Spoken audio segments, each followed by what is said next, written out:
Windsor Castle. December of 1861. The fires are lit, but the rooms feel cold anyway. Prince Albert died 4 days ago. He was 42 years old. Victoria is the same age. Sitting in a chair by the window, in a life that has become, overnight, unrecognizable. She will wear black for the remaining 40 years of her life.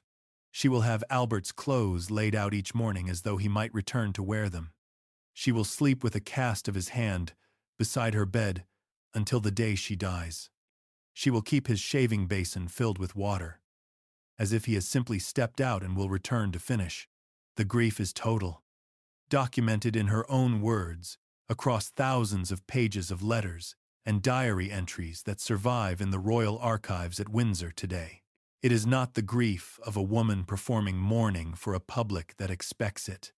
It is the grief of someone who genuinely does not know, in the first weeks and months after Albert's death, how the world is supposed to work without him in it. But grief did something unexpected to Victoria. It did not make her retreat. It made her grip tighter. She had 9 children. Several were approaching marriageable age. The negotiations around their futures were already underway.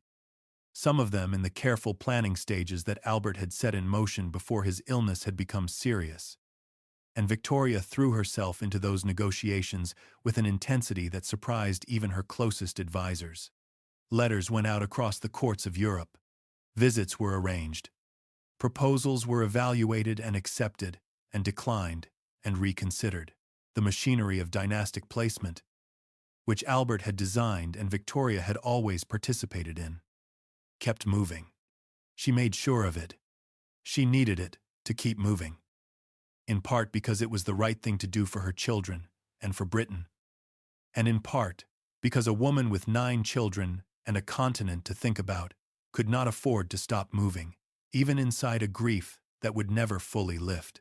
She was building something, a network of blood and marriage that would eventually place her descendants inside the courts of Germany, Russia, Greece, Norway, Denmark, Sweden, Spain, and beyond. A network so dense and so deliberately constructed that by the early 20th century, it had become nearly impossible to separate the personal relationships within European royalty from the political tensions between European states. A grandmother in Windsor writing letters about grandchildren's health and marriages and the behavior of foreign ministers was, at the same time, a political force operating across the entire map of the continent. She came to be known as the matriarch of Europe. It was not vanity. It was, by any reasonable measure, an accurate description of what she had built and what she had become. But accuracy is not the same as wisdom. And the network she spent 40 years building, the most deliberately constructed web of royal family connections in modern European history, would face a test in the summer of 1914 that it was never designed to pass. Had never been designed to pass. Because no one who built it had imagined that the personal relationships between the rulers it connected would eventually matter less than the institutional forces those rulers were nominally in charge of but no longer fully controlled. 3 of the men who led their nations into the worst war Europe had ever seen were bound together inside that network. 2 were her grandsons. One had married her granddaughter and was a cousin to the others through the Danish royal line. They had exchanged letters across years. They had visited each other's courts and hunted in each other's forests and danced at each other's celebrations and attended each other's funerals. They had grown up inside the same family story, with the same grandmother at its center, with the same assumption that the connections forged through that family story meant something durable. None of it was enough. This is the story of what Victoria actually built, what it could not hold, who survived its collapse, and why the question of her legacy is still not fully settled more than a century after the world she shaped tore itself apart. It is a story about the difference between what families can hold together and what they cannot, about the difference between personal trust and institutional force, about what happens when a woman of extraordinary intelligence and extraordinary grief, builds the most ambitious family network in modern history, and discovers, through her grandchildren and great-grandchildren, that the forces she was trying to manage were larger than any network of letters and marriages could contain. It is also a story about a mutation that nobody knew was traveling through that network, generation by generation, following the routes that the marriages had opened, arriving in nurseries across the continent, in the bodies of children whose parents had not been warned and could not have been, reshaping the courts it entered in ways that no diplomatic calculation had accounted for. Victoria picked up her pen in December of 1861 and began writing letters. She did not know what she was setting in motion.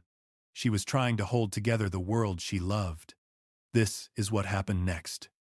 Start with what Victoria was before she became a symbol. She became queen at 18. In June of 1837, before she had real preparation for what the role would demand, before she had people around her she could fully trust, before she had any framework for understanding what the next 63 years would ask of her. The transition from princess to queen happened faster than anyone had planned for. Her predecessor, William IV, had declined more rapidly than expected. Victoria had been educated for the possibility of the throne, but not for its immediacy. She was young in ways that went beyond her years, sheltered in ways that would take years of experience to correct, and surrounded in those first months by a court that was making its own calculations about how much of her authority could be redirected toward people with more experience. She made mistakes early. She was impulsive in ways that created political difficulties.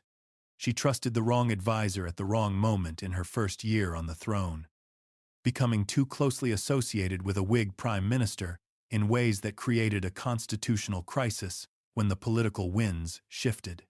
She was stubborn where she should have been flexible, and flexible where she should have been firm. She was, in short, a teenage girl who had been handed the most powerful position in the world and was learning what to do with it in public. What she had, even then, was a capacity for learning that her critics consistently underestimated. She watched. She absorbed. She asked questions and remembered the answers. She was not the kind of intelligence that produces brilliant improvisation. She was the kind that accumulates knowledge across years and decades and eventually produces a judgment that is nearly impossible to surprise. Albert arrived in her life and changed everything. They married in 1840, both of them 20 years old. He was methodical where she was instinctive, patient where she was reactive, and he brought to the business of monarchy a strategic intelligence that had been shaped by a very different formation than hers. Where Victoria had learned through immersion, Albert had learned through reading and analysis. Where she understood people through feeling, he understood them through structure. Together, across 2 decades of marriage and collaboration, they produced something that neither could have produced alone. She described him, in letters written both during his life and in the decades after his death, as the better half of everything she did. She was not being modest. She meant it precisely. And the historical record supports the claim. The policies and decisions and strategic choices that defined the best years of her reign were, in most cases, products of the partnership rather than of either partner alone. His thinking about royal marriages was specific and deliberate in ways that are worth understanding carefully, because that thinking is the foundation of everything this story rests on. Albert had grown up in the small German duchy of Saxe, Coburg, and Gotha, in a world where dynastic calculation was simply part of the air one breathed. The German states of the 19th century were a patchwork of small and medium-sized political units, each with its own royal house, each navigating relationships with larger neighbors through the careful management of marriages, alliance, and diplomatic connections. The Coburg family in particular had developed a remarkable talent for placing its members in royal houses across Europe. Albert's uncle Leopold had become king of the Belgians. His relatives had married into the royal families of Portugal, France, and Britain. The Coburgs understood, at an institutional level that had been accumulating for generations, that marriages between royal families were not simply personal arrangements, they were instruments of foreign policy, conducted through intimacy rather than through formal negotiation. Albert absorbed this understanding and applied it with the analytical precision that characterized everything he did. He believed, and argued to Victoria at considerable length, that the placement of their children in European courts was not merely an obligation of their position, but a genuine opportunity. The opportunity was specific. Prussia was becoming the dominant power in German-speaking Europe. It was also, by the standards Albert had absorbed from his liberal education, governed in ways that were becoming increasingly dangerous for European stability. The military aristocracy that dominated Prussian political culture valued hierarchy, obedience, and aggressive national assertion over the constitutional reforms that had given Britain its particular combination of ordered progress, political stability, and individual liberty. If this culture was not modified from within, Albert believed, it would eventually produce a European catastrophe. The mechanism he proposed for modifying it was a marriage, not just any marriage, the right marriage, carefully prepared, between the right princess and the right crown prince, building the right kind of personal and intellectual partnership that could, over decades of influence from the center of Prussian court life, gradually shift the assumptions of the people around the throne in directions that Albert considered essential for European stability. He identified the candidate. Vicky, his eldest daughter, was the child most shaped by his own values and his own way of thinking. He educated her personally, not simply in the accomplishments expected of a royal daughter, but in the political philosophy and historical analysis that he considered the foundations of intelligent governance. He prepared her, as carefully and deliberately as anyone has ever been prepared for a diplomatic mission, for the role of a liberal British princess at the center of a conservative Prussian court. He identified the crown prince. Friedrich of Prussia was a genuine liberal, a man whose political values were already moving in the direction Albert hoped they could be accelerated. The personal connection between Friedrich and Vicky, which developed from their first meeting in 1855 when she was 14 and he was 24, was genuine rather than manufactured. This mattered to Albert. The influence he was designing for required real trust, and real trust required real feeling at its foundation. He believed in the plan. He wrote about it. He discussed it with Victoria in detail. He calculated the implications with the thoroughness of a man who took ideas seriously and understood that ideas had consequences. Then, he died in December of 1861. And Victoria was left holding a strategy whose architect was gone. She did not abandon it. She continued it. But she continued it in her own way, which differed from Albert's in one crucial respect that shaped everything that followed, that gave the network she built a character that Albert's more purely strategic approach would not have produced. And that made the network, in the end, something different from what he had designed. Albert had been a strategist first. He thought about the marriages in terms of their political logic, their structural benefits, their long-term implications for European stability. He cared about his children's happiness, but in his framework, the happiness of individual children was one consideration among several, to be weighed against the larger purposes that the marriages were meant to serve. This was not coldness. It was the way a certain kind of analytical intelligence approaches problems that involve real people and real consequences. Victoria thought about the marriages that way too. She was not naive about their political dimensions. She understood what she was doing and why, in terms that would have satisfied Albert's analytical framework. But she also thought about them as a mother, in ways that went deeper than Albert's framework could quite contain. She wanted her children settled. She wanted them happy, or as happy as the constraints of their position allowed.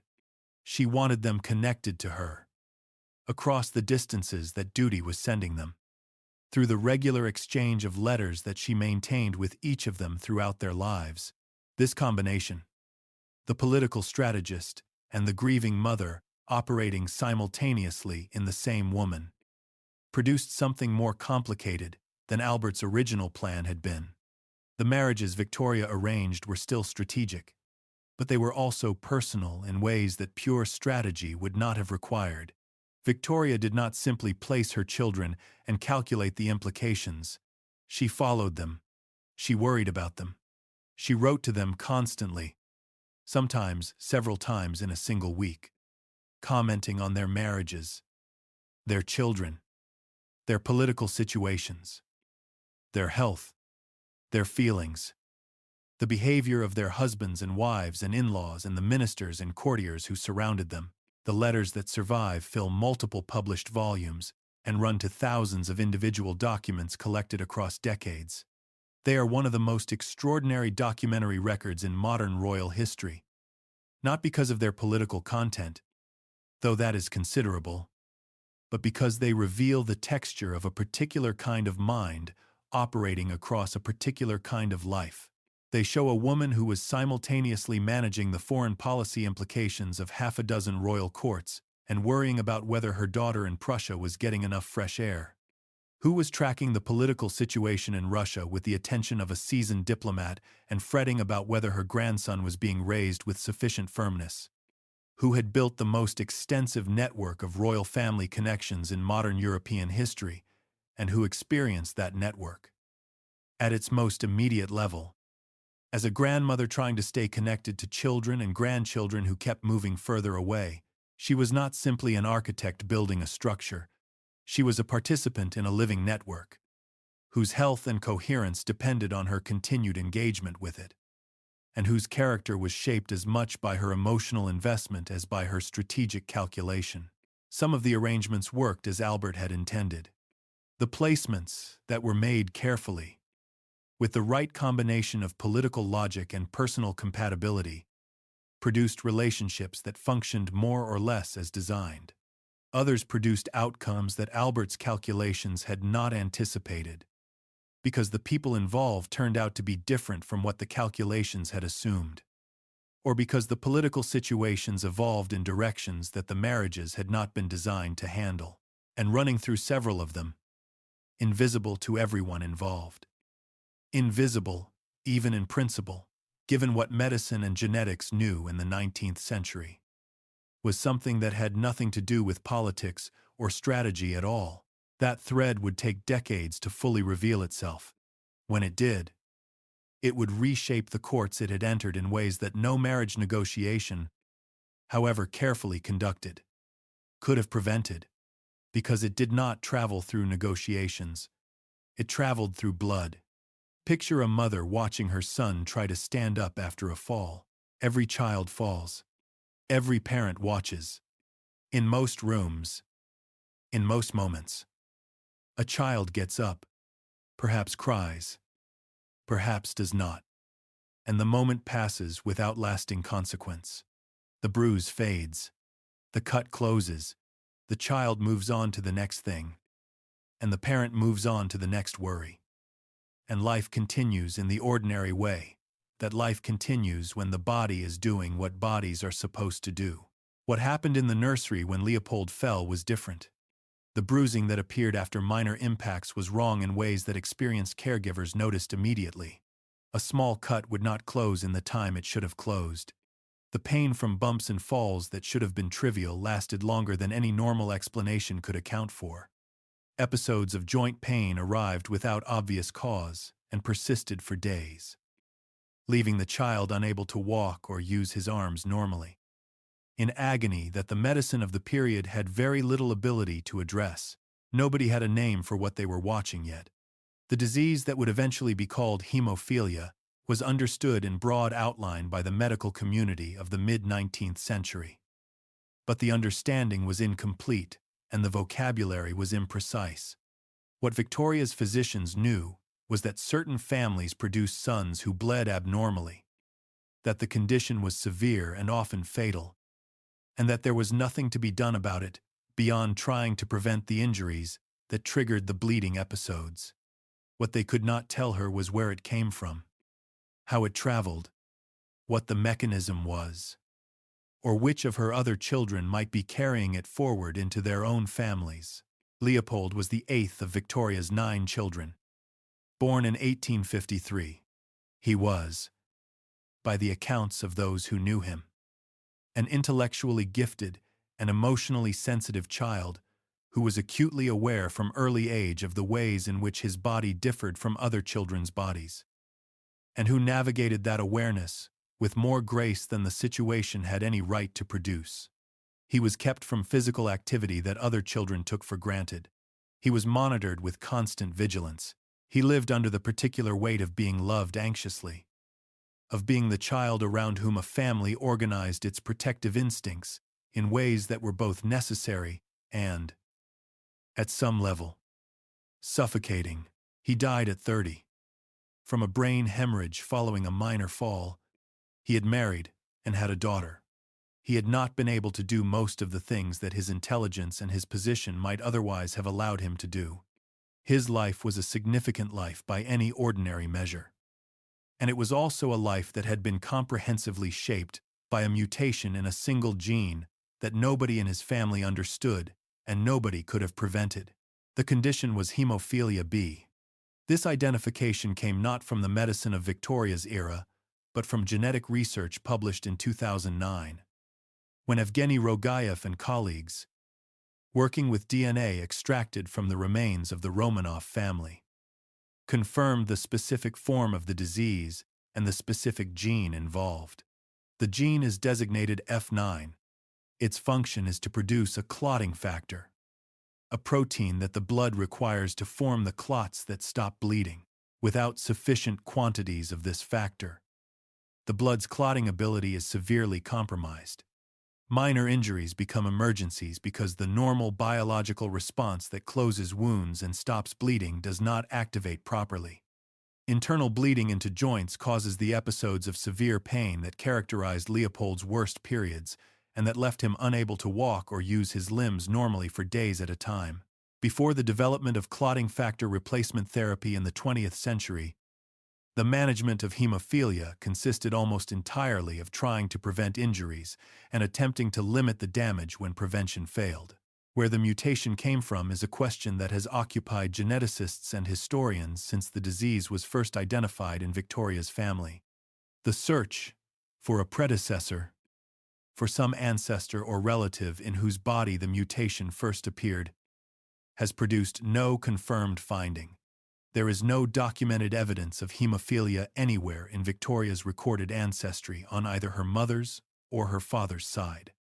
The medical records of her father, Edward, Duke of Kent, are too incomplete to allow any conclusion about his health history. Her mother's family, the Saxe-Coburg line, shows no documented cases. The explanation most widely accepted among geneticists working in this field is that the mutation arose spontaneously, what scientists call a de novo mutation, in Victoria herself or in one of her parents. This is a known mechanism by which severe genetic diseases appear in families with no prior history. The machinery of DNA replication is extraordinarily accurate but not perfect, and errors occur. Some of those errors affect genes in ways that have significant consequences for the people who carry them. It happens rarely enough that it is not a routine expectation in any given family, but frequently enough that geneticists have a well-developed framework for understanding how and why it occurs. What this means practically is important to hold clearly. Victoria carried this mutation without any possibility of knowing it. There was no test that could have detected it. There was no pattern in her family history that should have raised concern. The medical understanding of her era was insufficient to have predicted it or identified it before it manifested in her children. She was not negligent. She was not warned and ignored the warning. She was carrying something invisible, something that the science of her time had no way to see. And she was placing her children in European courts with every intention of doing good, and with no way of knowing what was traveling with them. The way the mutation travels through families is important for understanding everything that follows. So it is worth being precise about the mechanism. Hemophilia B is carried on the X chromosome. The gene for the relevant clotting factor sits on the X chromosome, which means its behavior follows the pattern of X-linked inheritance. Women typically have two X chromosomes. A woman who carries one normal copy of the F9 gene and one mutated copy will, in most cases, have sufficient clotting factor from the normal copy to avoid symptoms herself. She is a carrier but not a patient. She has no sign, no symptom, no indication in her own body that she carries the mutation. Men have one X chromosome and one Y chromosome. A man who inherits the X chromosome bearing the mutated F9 gene has no second copy to compensate. The disease manifests fully, with all the severity that characterized Leopold's life. For a carrier mother, the mathematics of inheritance create a specific pattern of risk across her children. Each son she has faces roughly a 50% chance of inheriting the mutated X chromosome and therefore having the disease. Each daughter faces roughly a 50% chance of being a carrier herself, carrying the mutation forward to the next generation without knowing it, without symptoms, without any sign that her children are at risk, until a son is born who cannot stop bleeding. Victoria had 5 daughters and 4 sons. The genetic evidence, traced through the health histories of subsequent generations, indicates that at least 2 of her daughters, Alice and Beatrice, were carriers who passed the mutation to their own children. Leopold had the disease fully. The other sons do not appear to have been affected. Now hold those numbers alongside what Victoria was doing with her daughters during exactly the same years that this invisible inheritance was being distributed among them through the ordinary biology of their birth. Each daughter she placed in a European court was potentially carrying the mutation into that court's bloodline. The placements were made with enormous care and over long periods of deliberation. The marriages were negotiated with the full attention of experienced diplomats and the personal involvement of Victoria herself, who wrote extensively about the considerations she was weighing, the suitability of candidates, the political implications of each match, the personal qualities of the people her daughters were marrying. None of those considerations, not one letter in the vast correspondence that survives, engages with the question of what the daughters might be carrying genetically. Not because Victoria was careless, because the information did not exist in a form that anyone could have accessed or acted on. The mutation traveled in silence. It crossed borders in the bloodstreams of young women who had no knowledge it was there, who were moving to new countries for reasons of politics and love and duty, who were bringing with them everything they knew about how to be a royal wife and a public figure and a good person in difficult circumstances, and who were also, without knowing it, bringing a biological time bomb that would manifest in the nurseries of their new countries whenever a son was born who had drawn the wrong inheritance from the genetic lottery of his conception. It arrived in courts across Europe, in the bodies of children whose parents had not been warned because there was nothing to warn them about, whose physicians had no framework for anticipating it, whose governments had no idea it was coming. It was patient in the way that biology is patient, waiting across generations for the circumstances that would allow it to express itself, following the routes that Victoria's marriages had opened as reliably as water follows a channel, moving from court to court through the most human of mechanisms. A boy who would not stop bleeding. There is a particular kind of failure that history finds it very hard to be fair about, not the failure of someone who made obviously bad choices, who ignored warnings, or pursued the wrong goals, or handled their opportunities with obvious incompetence. History is comfortable with that kind of failure. It fits into the familiar frameworks of causation and consequence that make events legible and lessons extractable. If someone fails because they made bad choices, the story is comprehensible and the lesson is available. The harder kind is the failure of someone who made careful choices, followed sound advice, pursued exactly the right goals with considerable skill and genuine dedication over a very long period. And then watched everything collapse anyway, because of something that had nothing to do with the quality of their choices or the soundness of their judgment. Something that was simply outside their control. That arrived with the indifference of fate rather than the logic of consequence. Vicky's story is that kind of failure. It is the kind that history tends to flatten into a more comfortable narrative about personality flaws or strategic miscalculations. Because the truth of it, the idea that someone can do nearly everything right and still lose completely, it is difficult to hold without it generating a kind of despair about the usefulness of doing things right at all. But the flattening is dishonest, and the honesty is important. So this story will be told with the care it deserves. Victoria Adelaide, Mary Louisa, the Princess Royal, was born in 1840, the eldest child of Victoria and Albert. Born into a family that was still working out what it was and what it was going to become. She was, from her earliest years, clearly her father's daughter in the ways that mattered most to him. She was intellectually quick in ways that delighted him from the time she was very young.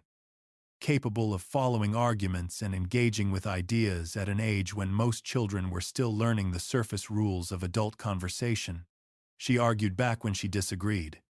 She asked questions that showed she had been thinking rather than just listening. She absorbed the political education Albert gave her, with an appetite and a seriousness that none of her siblings matched. He tutored her personally, not simply in the subjects that were considered appropriate for a royal daughter of her era, but in history and political philosophy and the analysis of European affairs that he considered the foundations of intelligent engagement with the world she was going to inhabit. He was preparing her, with a deliberateness that he did not apply in the same way to his other children, for a specific role that he had identified and that he believed she was uniquely suited to fill. The role was this: Prussia was the rising power in German-speaking Europe, and its political culture was, by the standards of the liberal tradition Albert had absorbed from his education and his observation of what worked and what did not work in European governance, developing in ways that he believed would eventually produce catastrophe. The military aristocracy that dominated Prussian political life valued hierarchy, obedience, discipline, and the kind of aggressive national assertion that Albert had watched destabilize the continent across his adult life. Constitutional reform, the kind that had given Britain its particular combination of political stability and individual liberty, had not reached Prussia in any meaningful form. The forces that Albert believed were essential for European peace: representative governance, limitation of arbitrary executive power, the development of civil society alongside state power, were either absent from Prussian political culture or actively suppressed by the people who held power there. He believed this could change. He believed it could be changed. Specifically, by the right influence from the center of the Prussian court, applied over time by someone who understood both what needed to change and how to work toward that change within the constraints of a court culture that would never accept direct confrontation. Someone who could build real trust with the people who held power, engage with them as genuine partners rather than as subjects for conversion. And slowly, through the accumulated weight of example and argument and personal relationship, shift the assumptions that drove Prussian political behavior. He identified the mechanism. A marriage between his eldest daughter and the Crown Prince of Prussia would place Vicky, already being prepared for exactly this kind of work, at the center of the most consequential German court. If the Crown Prince was the right kind of man, if he was genuinely open to the liberal values that Albert wanted to see take root in Prussia, the partnership between him and Vicky could become the engine of exactly the change Albert was designing toward. He identified the Crown Prince. Friedrich of Prussia was, by the time Albert began seriously considering the match, already showing signs of the genuine liberal sensibility that made the plan seem viable. He was not simply tolerating his father's more authoritarian tendencies because he had no choice. He was actively, privately, skeptical of the direction Prussian politics was taking and genuinely interested in the constitutional models that Albert and Vicky represented. The personal connection that developed between Friedrich and Vicky, from their first significant meeting in 1855 when she was 14 and he was 24, was not manufactured for strategic purposes. They were genuinely drawn to each other. And the drawing was genuine on both sides in ways that Albert recognized and valued because the plan required it to be real. They were engaged formally in 1856. They were married in January of 1858. When Vicky was 17 years old, Albert wrote to her constantly in the weeks and months after the wedding. Letters that have survived and that reveal both the depth of his belief in the plan and the specificity of his coaching. He was telling her how to navigate the Prussian court, how to maintain her own values without triggering the resistance that direct assertion of those values would produce, how to build influence through relationship rather than through argument, how to be patient in a project that was going to require decades rather than years. He was sending his eldest daughter into one of the most politically hostile environments in Europe and trying to equip her, through paper and ink across the distance between London and Berlin, with everything she needed to succeed at something that had never been attempted in quite this way before. Vicky arrived in Berlin with a clarity of purpose that was, simultaneously, her greatest asset and her most dangerous liability. She was British in a court that was becoming, under the growing influence of Otto von Bismarck, increasingly hostile to British-style liberalism and everything it represented. She was young and intellectually direct in a culture that valued deference and hierarchy and the careful management of appearances. She spoke German fluently, having been prepared for this, but with an accent she never entirely lost. A persistent reminder to everyone around her of where she had come from and what she represented. She decorated her apartments in the English style. She pushed, carefully, but persistently, for progressive positions on education and public health and constitutional reform. She built genuine relationships with some members of the court and was never accepted by others, including the people whose acceptance would have mattered most. Bismarck understood exactly what she was trying to do. He had understood it before she arrived, and he worked against it methodically throughout the years that his influence at the Prussian and then German court was at its height. The tools he used were not always obvious and not always fair, but they were effective. He marginalized her where he could, worked around her where he could not, and ensured that Friedrich's growing liberal sympathies were consistently outweighed by the pressures of the political culture that Bismarck was doing more than anyone else to shape. Friedrich was everything the plan had required and was not enough. He was a genuine liberal. He shared Vicky's values with a consistency and conviction that never wavered, even when the cost of holding those values was high. Their correspondence, portions of which have been published in collections that scholars of the period rely on, shows a partnership of real intellectual depth and genuine mutual respect. He was not simply supporting his wife's positions out of personal loyalty. He agreed with her on the substance, had independent reasons for his positions, and was the kind of leader that Germany, on Albert's analysis, actually needed. He became Kaiser Friedrich III in March of 1888. Following the death of his father Wilhelm I, he had already been diagnosed with cancer of the larynx. The diagnosis had come the previous year, and the months between the diagnosis and the accession to the throne had been consumed by a prolonged and genuinely tragic dispute between German physicians recommending immediate surgery and a British specialist named Morel Mackenzie arguing against it. The medical judgment was genuinely contested given the diagnostic tools available at the time, and assigning blame for the outcome is complicated by the real uncertainties that the physicians involved were navigating. What is clear is that neither the surgery nor the alternative approach stopped the cancer's progression. And Friedrich became Kaiser at a stage of illness that had already taken away his ability to speak normally. He reigned for 99 days. Think about that number for a moment. 99 days. Against 30 years of preparation.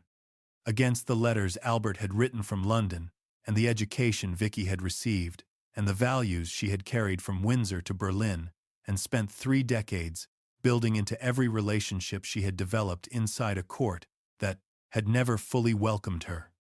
Against the genuine partnership with Friedrich, the shared vision of what Germany could become, the quiet, persistent work of 2 people who believed in something and had given their lives to making it possible.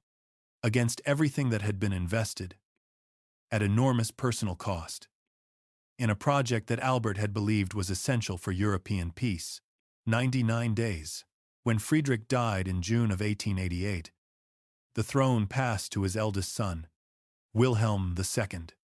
The 29-year-old who had grown up watching his mother try and fail to reform the court she had been sent to reform, who had observed, from childhood, the gap between what she believed was possible and what the court around her was willing to accept, who had drawn from that observation, not the conclusion that the project was worth continuing, but the conclusion that the project was a mistake.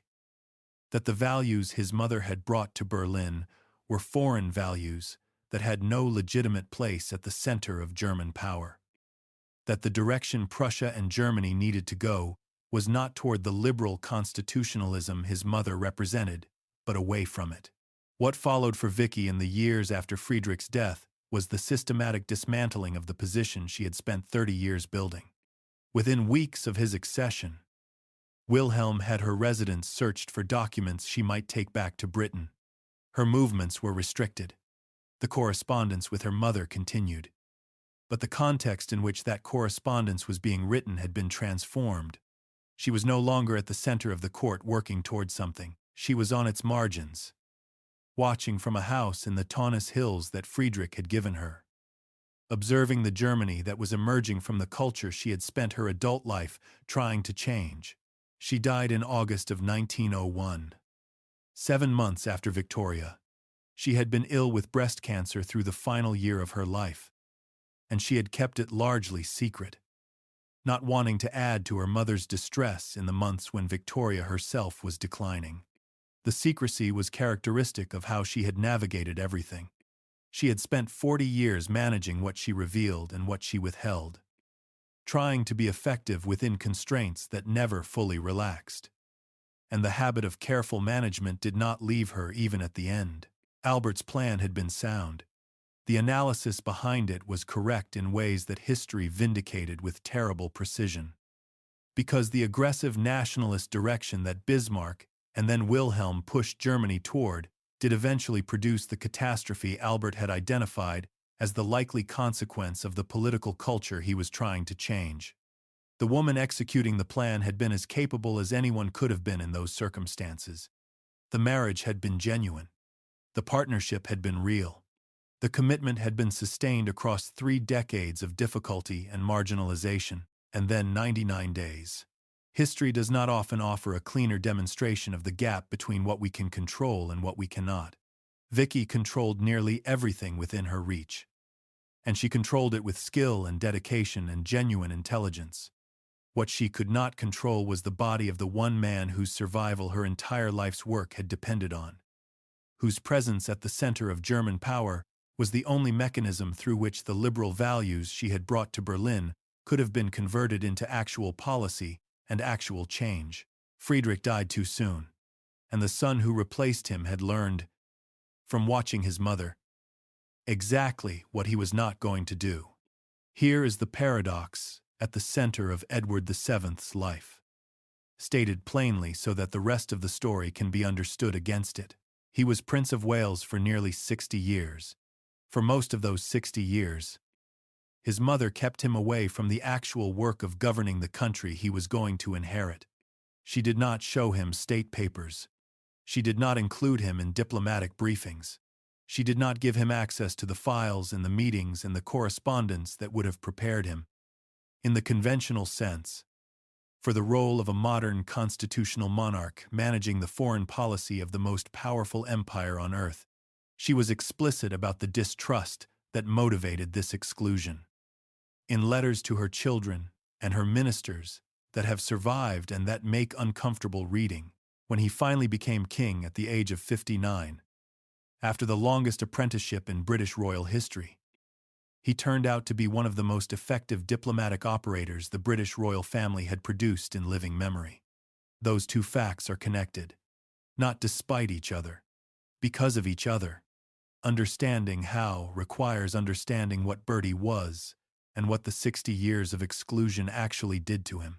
Edward Albert was born in November of 1841, the second child and eldest son of Victoria and Albert, and from the moment of his birth he was defined by his parents' expectations in ways that he spent his entire life either meeting or failing to meet, with very little ground in between. Albert had designed an educational program for the heir to the throne that was structured, rigorous, demanding, and built on an implicit model of what a future king should be. The program was designed for a child who responded to systematic intellectual challenge with enthusiasm and discipline, who could absorb and synthesize information across multiple fields simultaneously, who would emerge from a carefully constructed curriculum with the comprehensive preparation that Albert believed a modern constitutional monarch required. Bertie was not that child.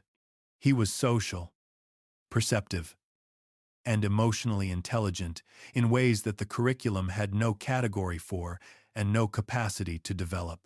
He was interested in people rather than in ideas about people, in the texture of specific situations rather than in general principles that might apply across situations.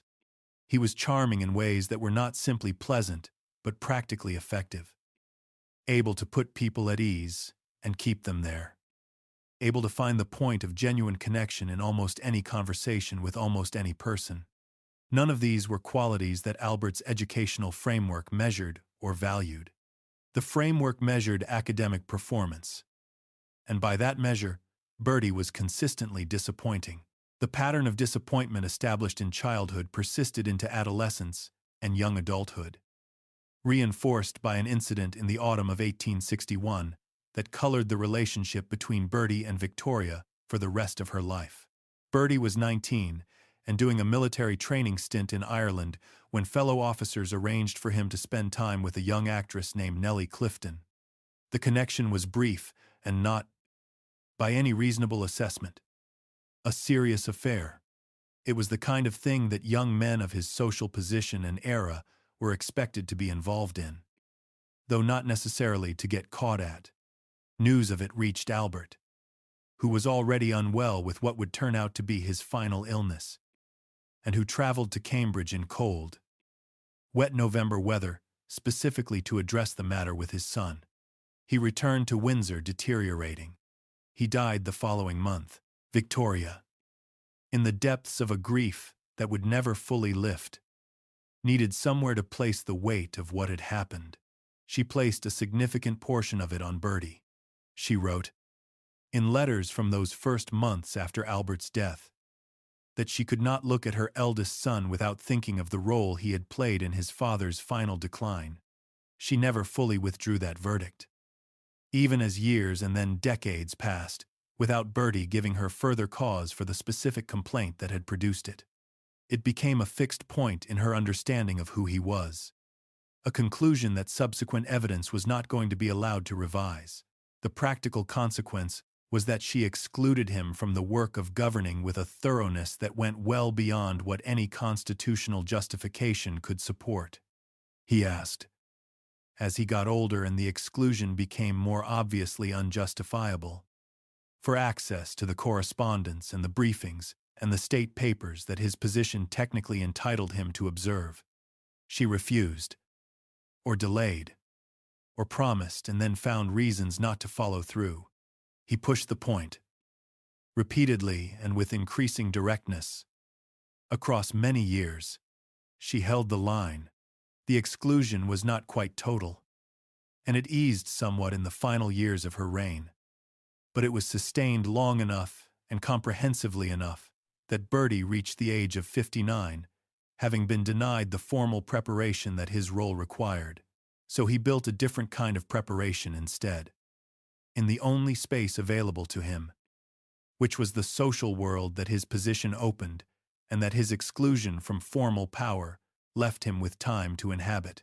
He traveled extensively across Europe and beyond, not as a working diplomat, but as a royal visitor, with the freedom that came from having nothing official to do. He entertained at Sandringham and at Marlborough House on a scale and with a range of guests that reflected his genuine interest in people rather than a calculated social strategy. He moved through drawing rooms and dinner tables and opera boxes and country house parties across Britain and the continent, accumulating relationships with an extraordinary range of people, from heads of government to artists to financiers to members of aristocracies and intellectual communities that the formal structures of diplomacy did not naturally bring into contact with each other. What he was developing, across those decades of travel and entertainment and social engagement, was a form of intelligence that formal preparation cannot produce and that formal institutions struggle to teach. It is the intelligence of rooms, of understanding, through accumulated experience rather than through analysis. How conversations between powerful people actually work, what they are actually about beneath the official language. What can be said and what cannot be said, and what needs to be heard rather than said. Of knowing the specific texture of what a French politician or a German industrialist or a Russian Grand Duke actually cares about.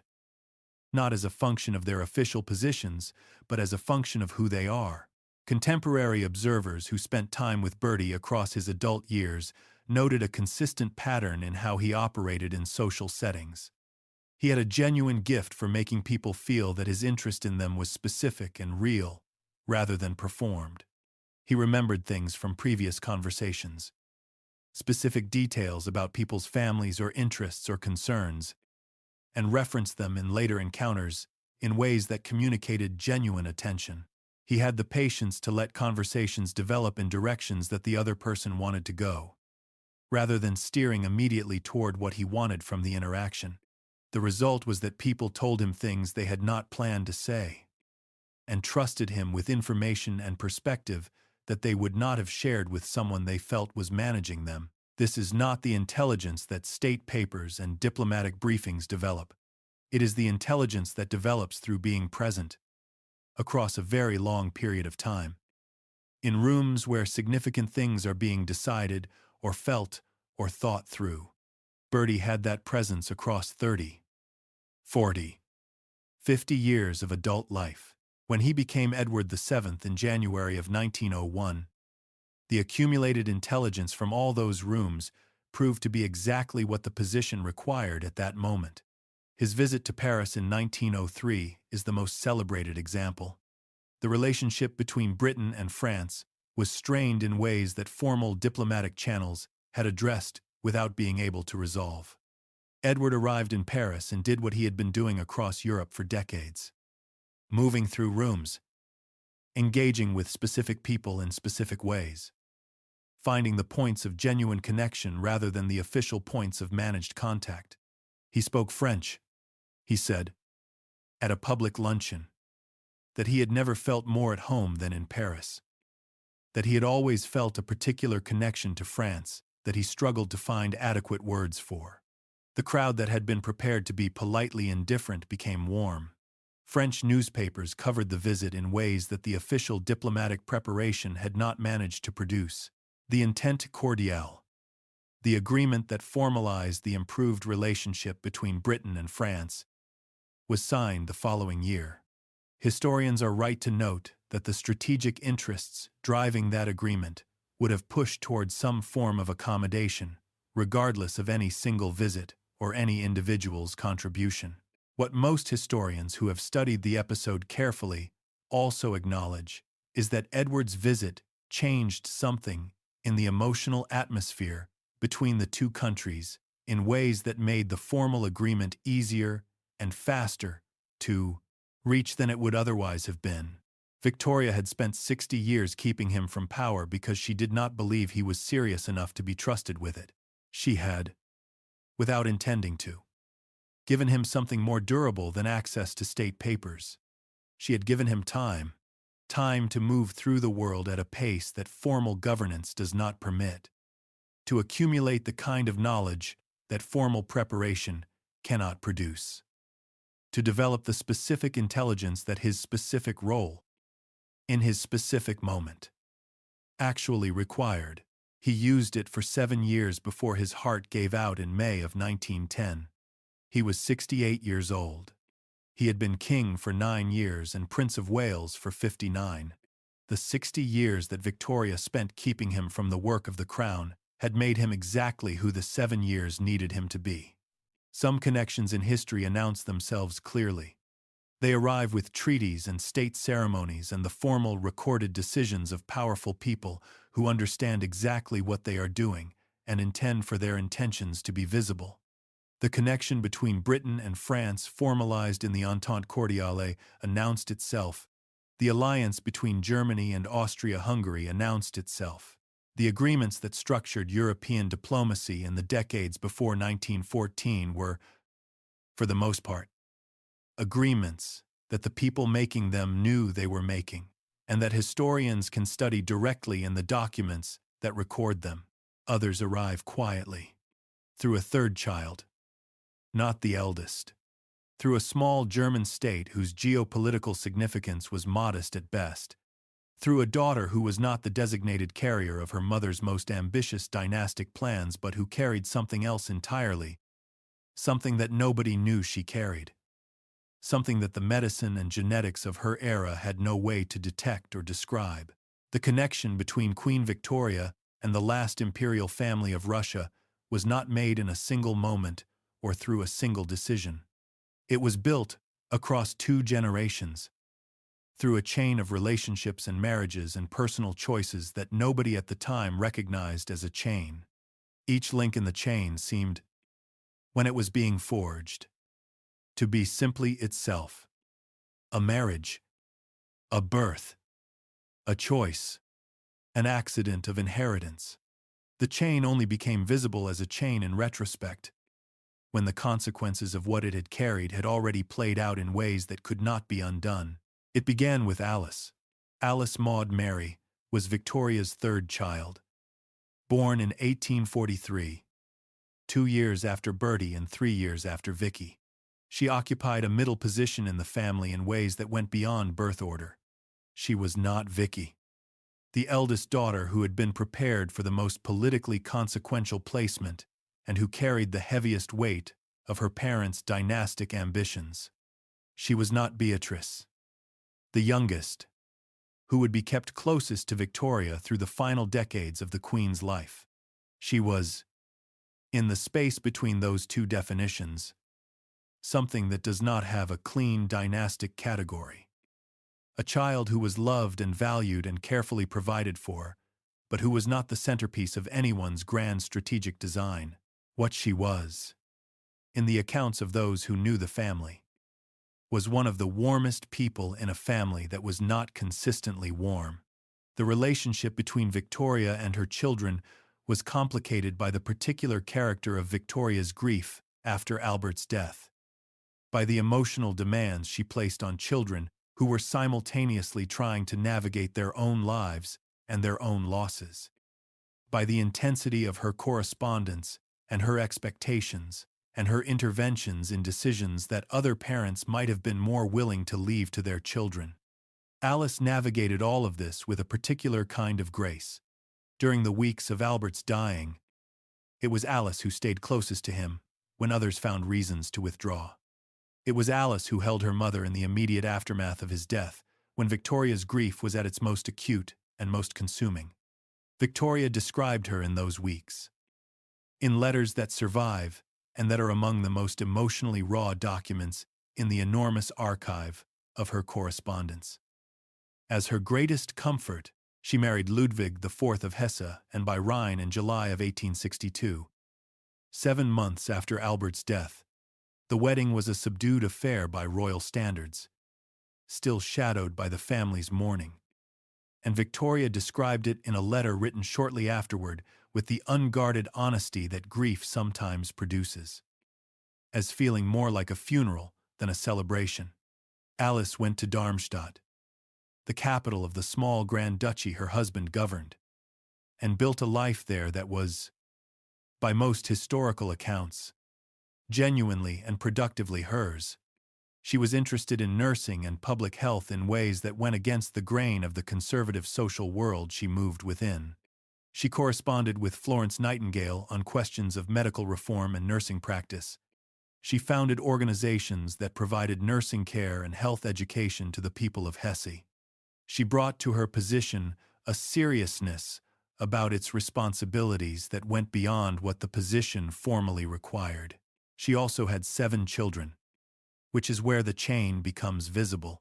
One of those children, a son named Friedrich, who was called Fritti by the family, died in 1873 at the age of 2.5.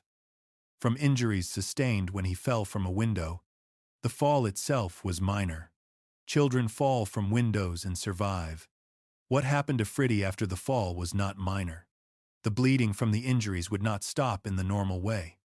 The medical emergency that followed the fall was prolonged and severe in ways that indicated a problem with his blood's ability to clot. He died from the consequences of that problem. The family did not, at the time, connect Fritti's death to anything beyond itself. They could not have connected it to a pattern, because the pattern was not yet visible. What they had was a devastating loss.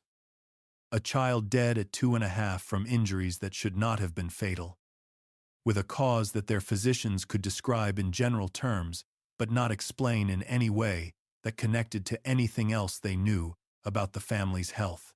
Another of Alice's children, Irene, would later be identified as a carrier of the same mutation. She passed it to her own children, creating a German branch of the transmission that ran in parallel with the Russian branch, without anyone understanding for decades that the two branches were connected by a common origin. And a 4th child, born in 1872, was given the name Victoria Alex Helena Louise Beatrice. She was called Alex. Alex of Hesse grew up between Darmstadt and Windsor, spending significant periods of time in Britain with her grandmother, who was fond of her in the particular and attentive way that Victoria was fond of grandchildren who reminded her of qualities she valued. She was, from childhood, deeply religious in ways that were genuine rather than performed, intensely feeling in ways that she was not always able to manage smoothly in public, and slow to trust in ways that made the trust, once established, unusually complete. She formed deep attachments to a small number of people and was genuinely indifferent to the approval of most others. These qualities made her beloved by the people she trusted and difficult for everyone else to read correctly. She was 12 years old when she met Nicholas Alexandrovich, the heir to the Russian throne, on a visit he made to Darmstadt in 1884. She was wearing a pink dress. He was 16. Something fixed in him at that encounter that did not move for the next 10 years of his life. Through every practical argument that was made against the match, and every alternative candidate that was presented to him by a Russian imperial family that had sensible reasons to prefer a different choice, the Russian imperial family's reservations were real and varied. The religious conversion required was not a small matter. Alexandra would need to abandon the Lutheranism in which she had been raised and convert to Russian Orthodox Christianity. A change that involved not simply adopting new practices, but genuinely inhabiting a different theological tradition.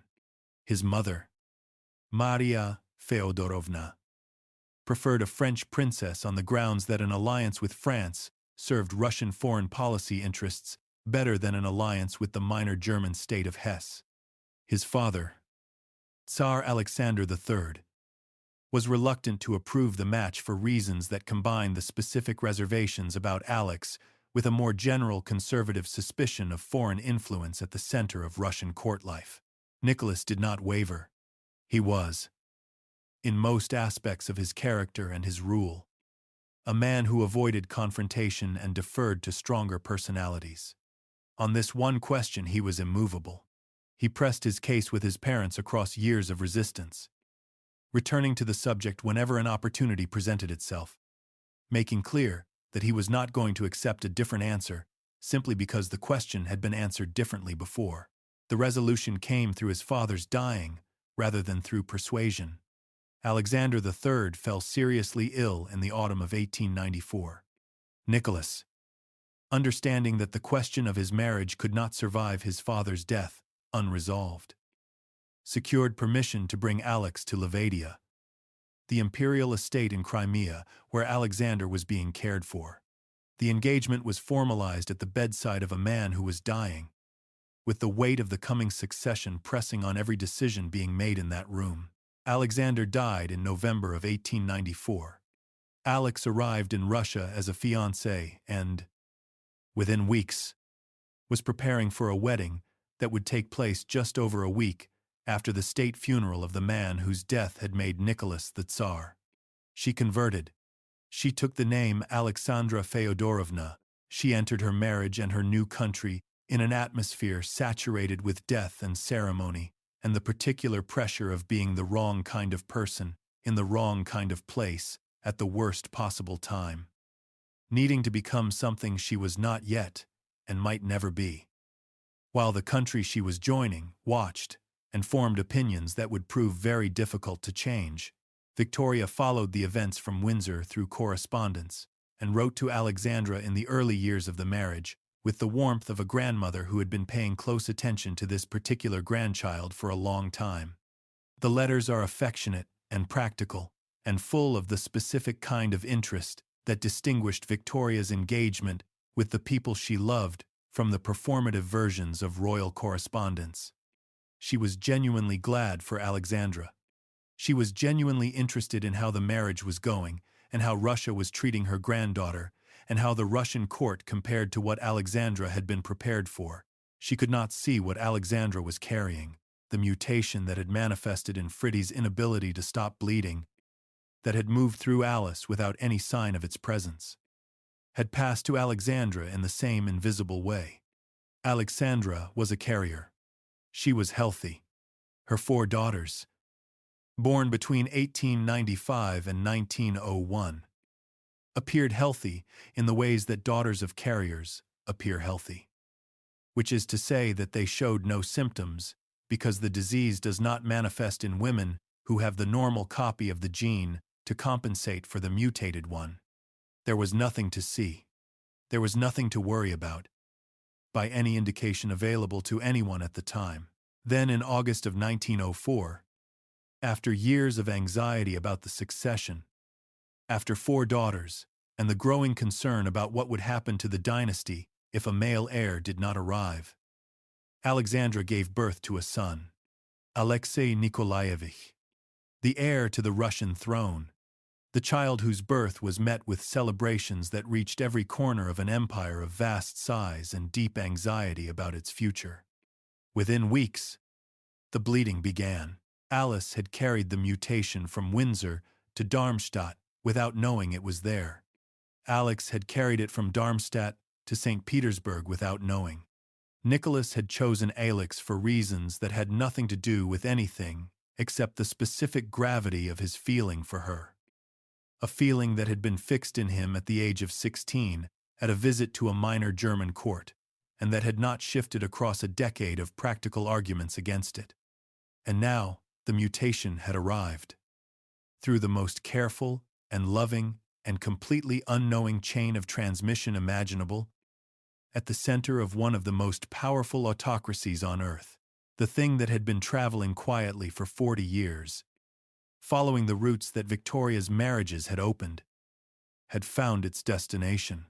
Resist the easy version of Wilhelm II. It is always available and always tempting.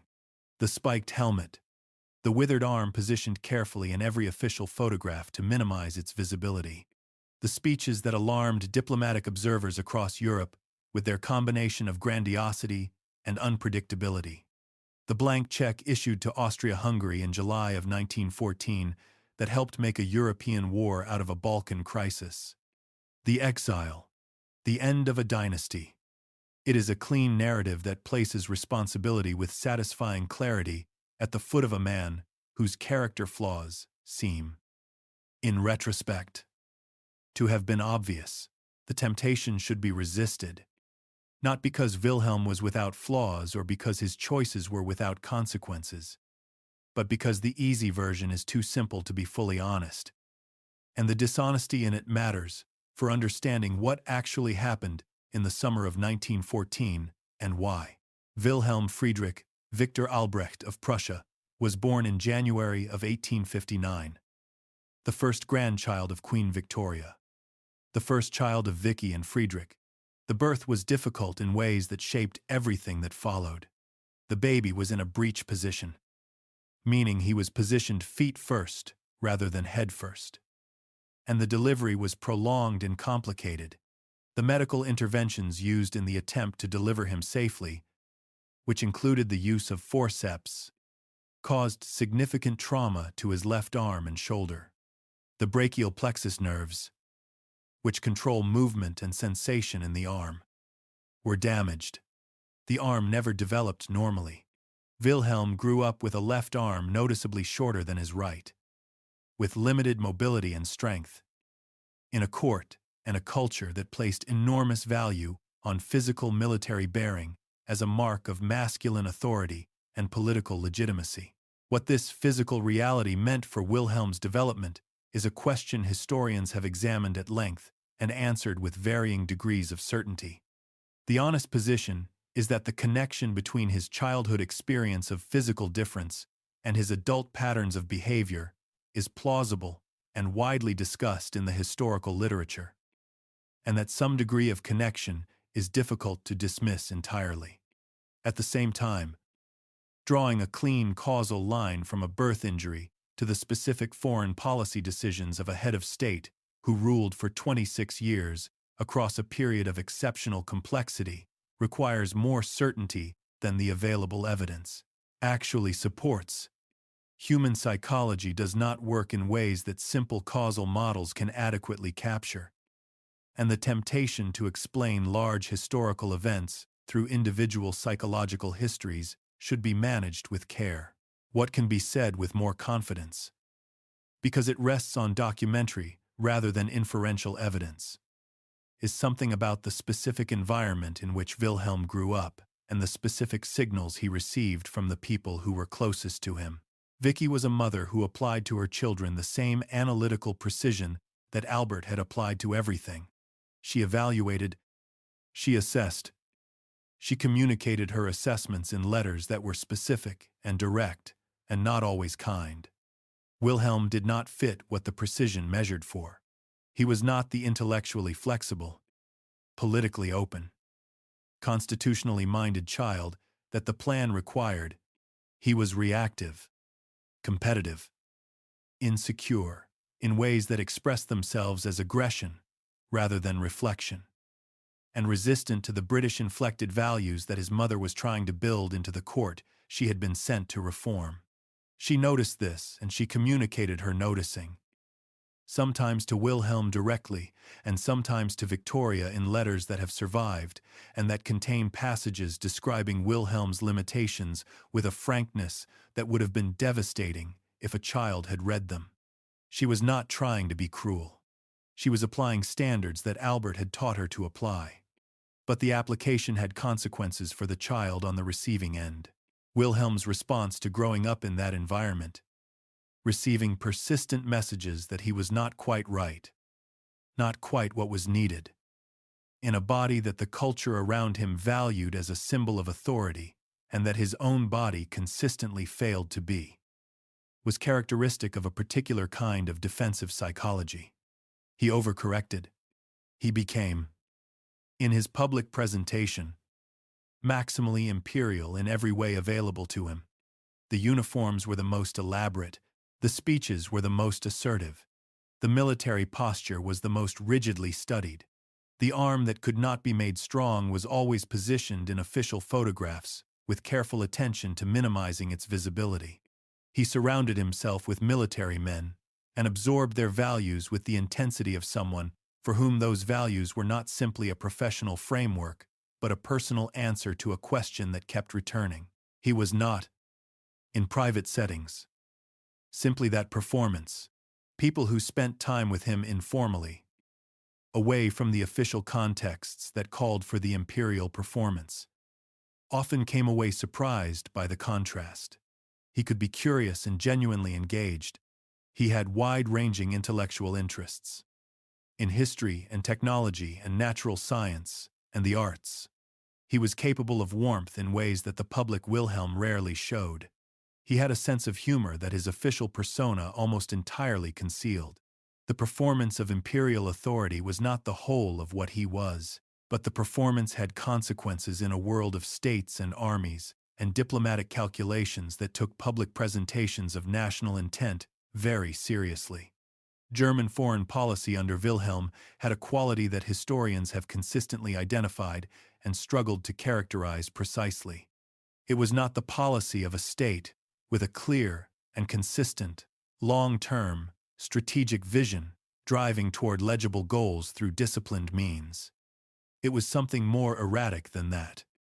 Something that lurched between assertiveness and retreat. That alarmed other powers, not through the clarity of its intentions, but through its unpredictability. The other major powers in Europe had to plan for a Germany that might do unexpected things, and that uncertainty itself generated defensive responses that increased the pressure across a system already under considerable strain. Bismarck, whom Wilhelm dismissed in 1890 after 2 years of conflict about who was actually in charge of German policy, had understood that Germany's position in Europe required the careful, consistent, patient management of multiple relationships simultaneously.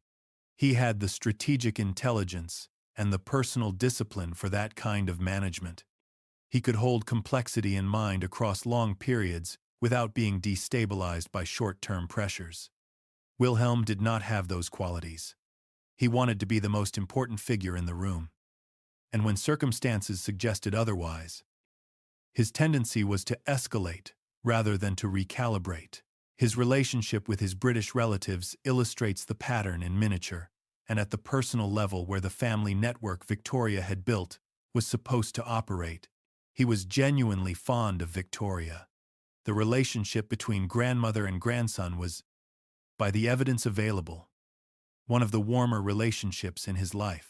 He visited her at Osborne House on the Isle of Wight in January of 1901, in her final days. And the accounts of that visit describe him, holding her as she was dying, remaining present in a way that suggested genuine rather than performative grief. Victoria had a talent for engaging with Wilhelm that Vicky never quite found, possibly because she was not his mother and did not carry the weight of his childhood disappointments. Possibly because she met him on different terms than the terms on which his mother met him. The grief at Osborne House appeared real. His feelings about Britain as a nation and a power were considerably more complicated than his feelings about his grandmother. He admired British naval power with an intensity that crossed over years of observation, from admiration into something resembling obsession. He wanted Germany to have what Britain had: the global reach, the naval dominance, the easy assumption of superiority that British diplomats seemed to carry as naturally as their clothes.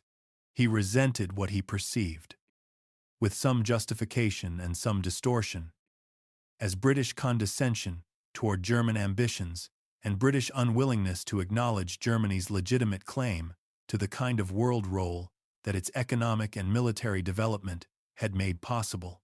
He was inside the family network that Victoria had built, connected to the British throne through blood and through decades of letters and visits and shared history. And he was simultaneously straining against everything that the British center of that network represented. His correspondence with George V in the years before 1914 shows the specific texture of this tension in the personal register. Two men maintaining a connection across a political divide that their personal relationship could not keep from widening. Writing to each other with the vocabulary of family, while the policies of their governments were moving in directions that made family vocabulary increasingly inadequate to the actual situation. His correspondence with Nicholas II shows the same tension in a more intimate form, because the personal names they used with each other, Willie and Nicky, carried more of the weight of shared history. He did not want a world war. There is sufficient evidence in the documentary record to say this with reasonable confidence.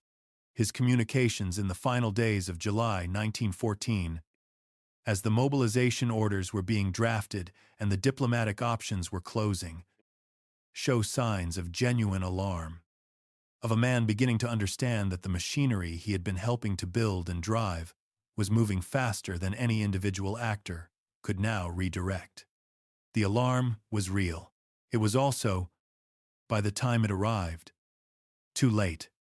He had spent 25 years building the machinery and driving it in the direction that made the summer of 1914 more likely, rather than less. The alarm that came at the end does not cancel the choices that produced the situation that generated the alarm. Both are part of the same story.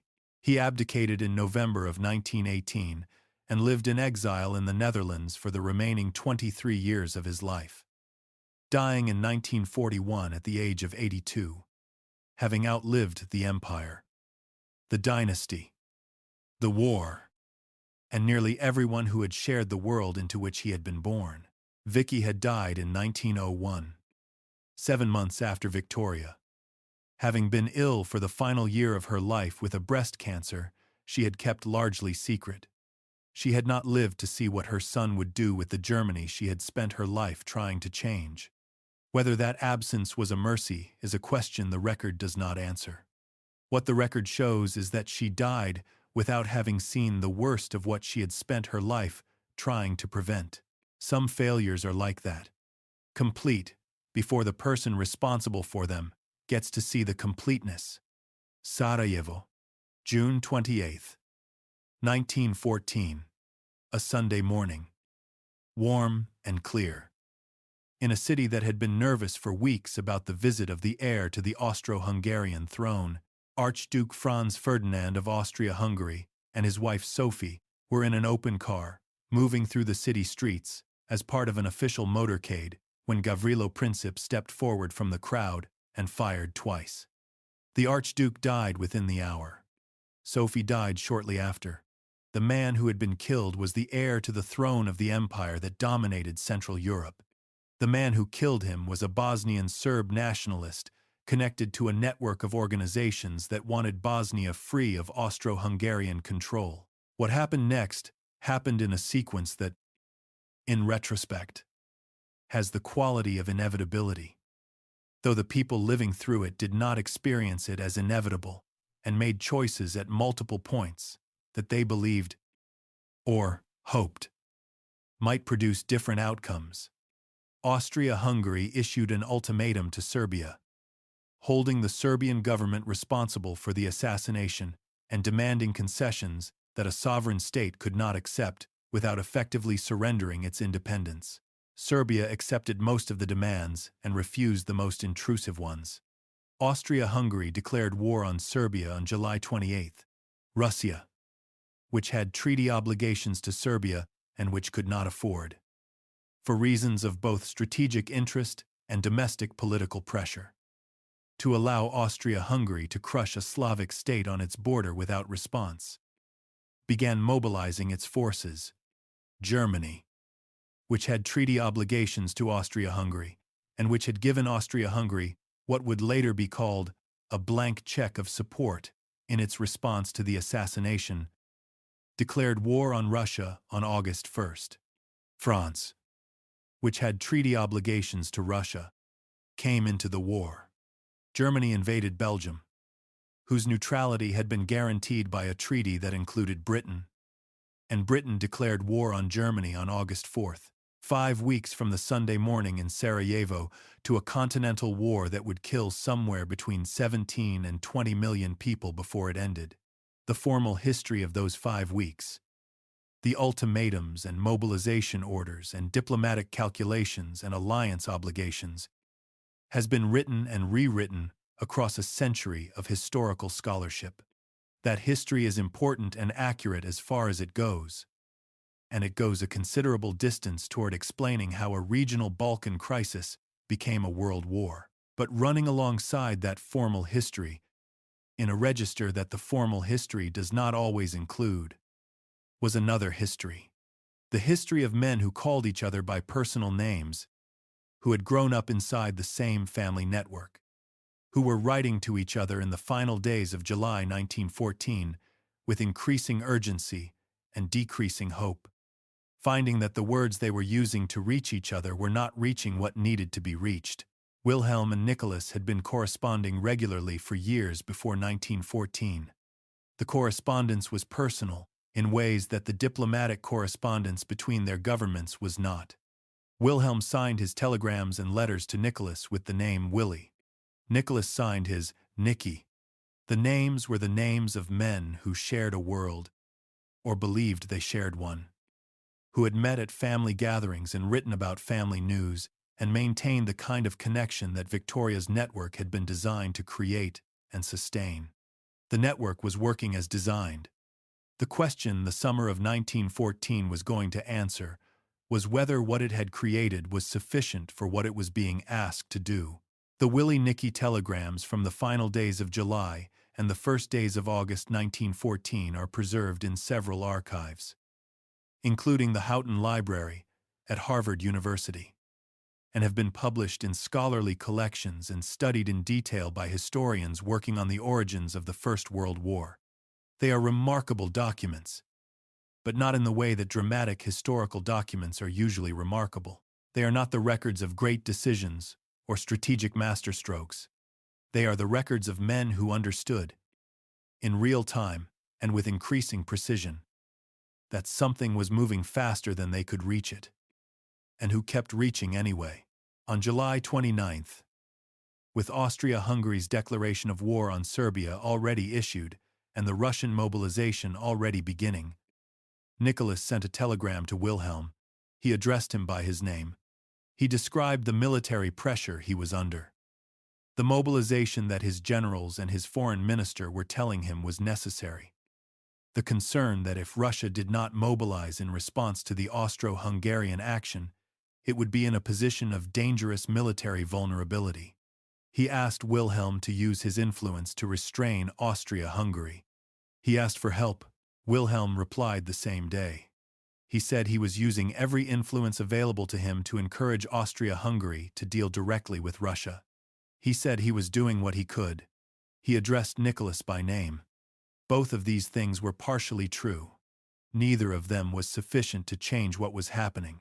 The mobilization systems of 1914 had their own logic.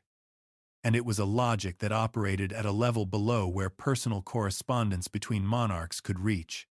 Military planning in the major European powers during the preceding decades had been built on the assumption that any future European war would be decided in its opening weeks, and that the side that mobilized faster would have a decisive advantage. This assumption had driven the development of elaborate mobilization plans, complete with specific timetables for moving specific numbers of men and horses and guns and supplies from specific locations to specific positions along specific routes in a specific sequence of days. The plans were intricate and comprehensive, and their intricacy was their vulnerability. Reversing or modifying a mobilization once it had begun was not simply a political decision. It was a logistical problem of such complexity that the generals responsible for the plans argued, with genuine technical conviction, that attempting to reverse or modify them midway through would leave forces in positions of dangerous vulnerability, neither fully mobilized for war nor fully demobilized for peace. The men in uniform were telling the men in palaces that the timetables could not be stopped for diplomatic reasons. The men in palaces, who had spent their reigns building the military machinery that was now operating on its own momentum, found that they did not have a lever that could stop it without accepting military risks that their advisors told them were unacceptable. Nicholas ordered partial mobilization on July 29th. His military commanders told him, correctly within the framework of military planning. That partial mobilization was actually more dangerous than full mobilization because it left Russian forces exposed against Austria-Hungary without providing deterrence against Germany. The logic was internally coherent. Its external consequences were to accelerate the timeline toward full European war. He ordered full mobilization on July 30th. The telegrams between Willie and Nicky continued through these days. The personal names still appeared. The effort to maintain connection, to find some human channel through which the machinery could be stopped, was still visible in the language. Wilhelm wrote that he was still trying. Nicholas wrote that he was grateful for the efforts. The gap between what the correspondence was expressing and what the governments were doing widened with each exchange.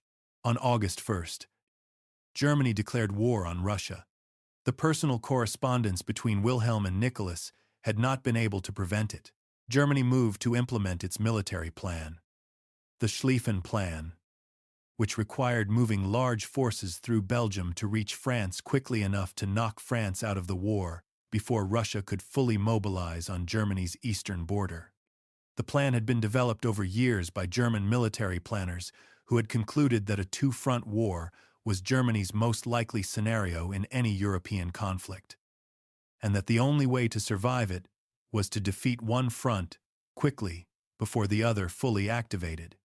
Belgium's neutrality had been guaranteed by a treaty that had been in existence since 1839. A treaty that Germany had signed and that explicitly included Britain as a guarantor of Belgian independence. The German invasion of Belgium on August 3rd made British entry into the war politically unavoidable. Britain declared war on Germany on August 4th. 1914. George V had been watching from London through these weeks with his own combination of personal and political concerns. His connection to both Wilhelm and Nicholas ran through the same family network, through the same decades of letters and visits and shared history that Victoria had spent her life building. He had his own government to manage, his own cabinet that was divided about the extent of Britain's obligations, his own public that was not yet fully persuaded that a war in Central Europe was Britain's war to fight. The invasion of Belgium resolved those questions in ways that the preceding weeks of diplomatic maneuvering had not. 3 rulers, 3 declarations. 5 weeks from a Sunday morning in Sarajevo to a continental war. There is a detail from the Russian documentary record from those final days that is worth sitting with before moving on. Nicholas reportedly told his foreign minister, in the days immediately before the full mobilization order, that he could not bear the weight of the responsibility for what was coming, that the knowledge of the deaths that would follow from the mobilization he was being told he had to order was something he could not carry comfortably. His foreign minister, according to accounts preserved in Russian diplomatic memoirs, replied that the responsibility was not Nicholas's alone, that forces larger than any single man's decision were already in motion, that the responsibility was distributed across the system rather than concentrated in any single choice. Nicholas ordered the full mobilization the following day. The foreign minister was right that the forces were larger than any single decision. He was also, in a way he probably did not intend, describing precisely the failure of everything Victoria had spent her life building. Victoria had understood, correctly, that personal trust between rulers had real value. She was not wrong about that. The trust between Willie and Nicky was real. The decades of correspondence were real. The personal names at the bottom of the telegrams were real. The network she had built, through 40 years of marriages and letters and visits and careful maintenance of connections, had produced exactly what she had tried to produce. What had changed?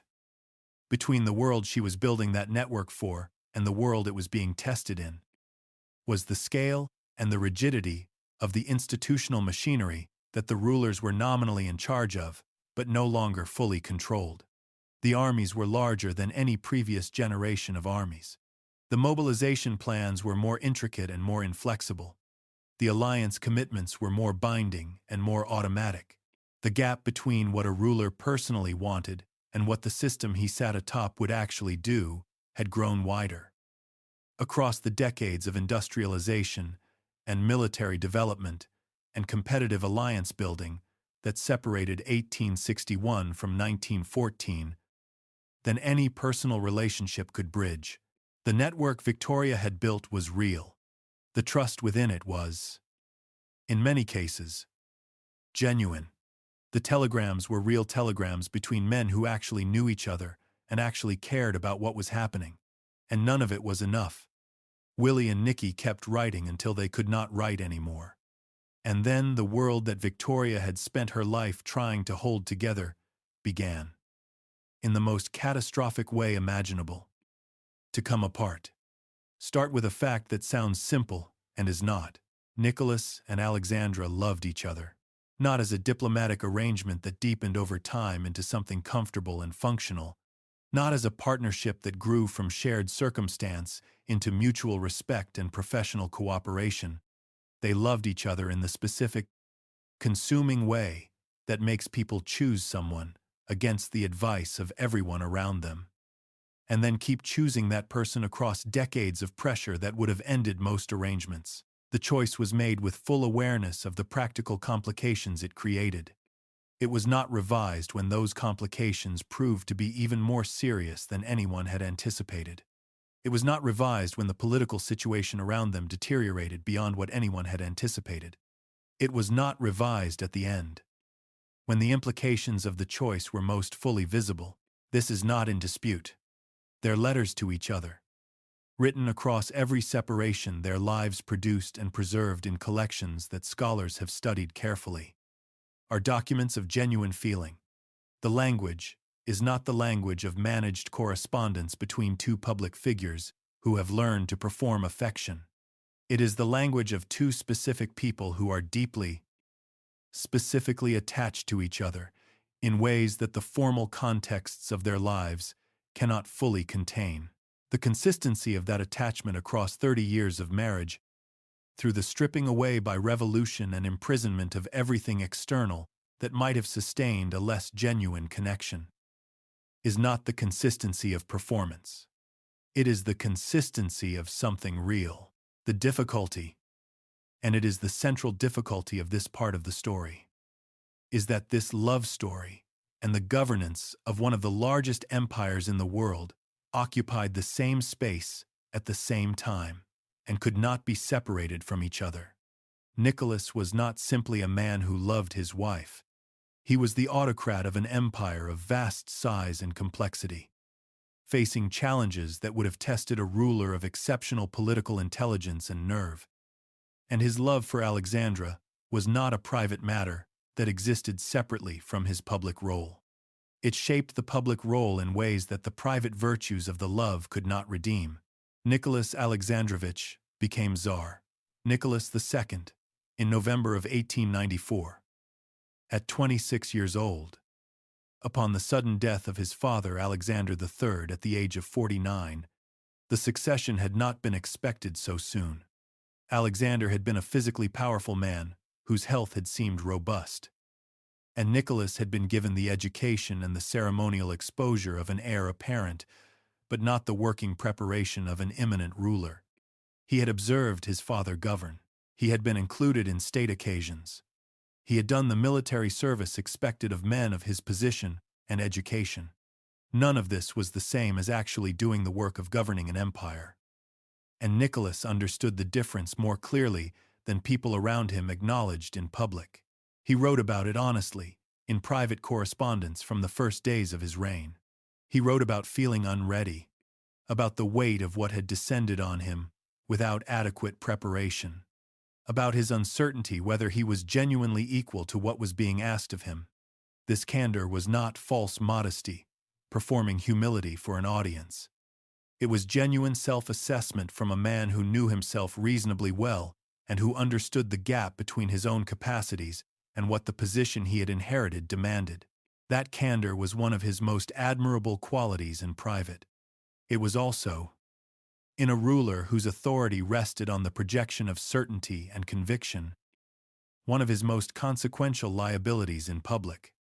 Autocratic authority functions through the belief of the people around the autocrat, that the autocrat knows what he is doing and means what he says. A ruler who projects uncertainty transmits that uncertainty downward through the system. Ministers begin to hedge. Officials begin to calculate which way the wind is blowing rather than implementing policy. The machinery of governance that is supposed to translate the ruler's intentions into actual outcomes begins to operate according to its own calculations rather than according to the direction it has received. This is not an abstract observation. It is a description of what happened in the Russian imperial government across the years of Nicholas's reign. He was kind. This is worth saying clearly and not qualifying away. The accounts of people who observed him closely consistently describe a man of genuine personal warmth, genuinely devoted to the people he loved, genuinely concerned about the well-being of the individuals immediately around him. He was not cruel. He was not sadistic. He was not the kind of ruler who enjoyed or sought the exercise of power for its own sake. He was, in the personal qualities that make daily life with another person bearable or unbearable, genuinely admirable, he believed, with a sincerity that was not performative and that shaped everything he did. In the divine character of his authority as Tsar, the autocracy was not, in his understanding, simply a political arrangement that had been useful in the past and might need to be modified in response to changing circumstances. It was a sacred trust between the Tsar and God, maintained across generations of his family, not his to diminish or share. The Revolution of 1905, which forced him to sign the October Manifesto, creating a legislative assembly and promising civil liberties, was experienced by him as a coercion, a tactical concession under duress, not as a genuine conversion to the principle of constitutional governance. He spent the following years working to limit the actual power of the Duma and reassert autocratic control wherever the opportunity presented itself. Into this situation, into a governance style that was simultaneously sincere in its values and catastrophically inadequate for the complexity of what it faced, came Alexandra. She had arrived in Russia in the autumn of 1894 as a young woman of genuine seriousness and genuine religious commitment, determined to become what her new country required of her. She worked to learn Russian. She converted to Orthodox Christianity with what appears, from the evidence of her private correspondence and her subsequent behavior, to have been genuine spiritual engagement rather than merely formal compliance. She was not performing conversion. She was converting. She brought the same intensity to her religious life in Russia that she had brought to her religious life in Hesse, and she found in Russian Orthodox Christianity a theological richness that she inhabited with real conviction. The Russian court received her with a coolness that never fully warmed. She was German in a court that had complicated feelings about German influence.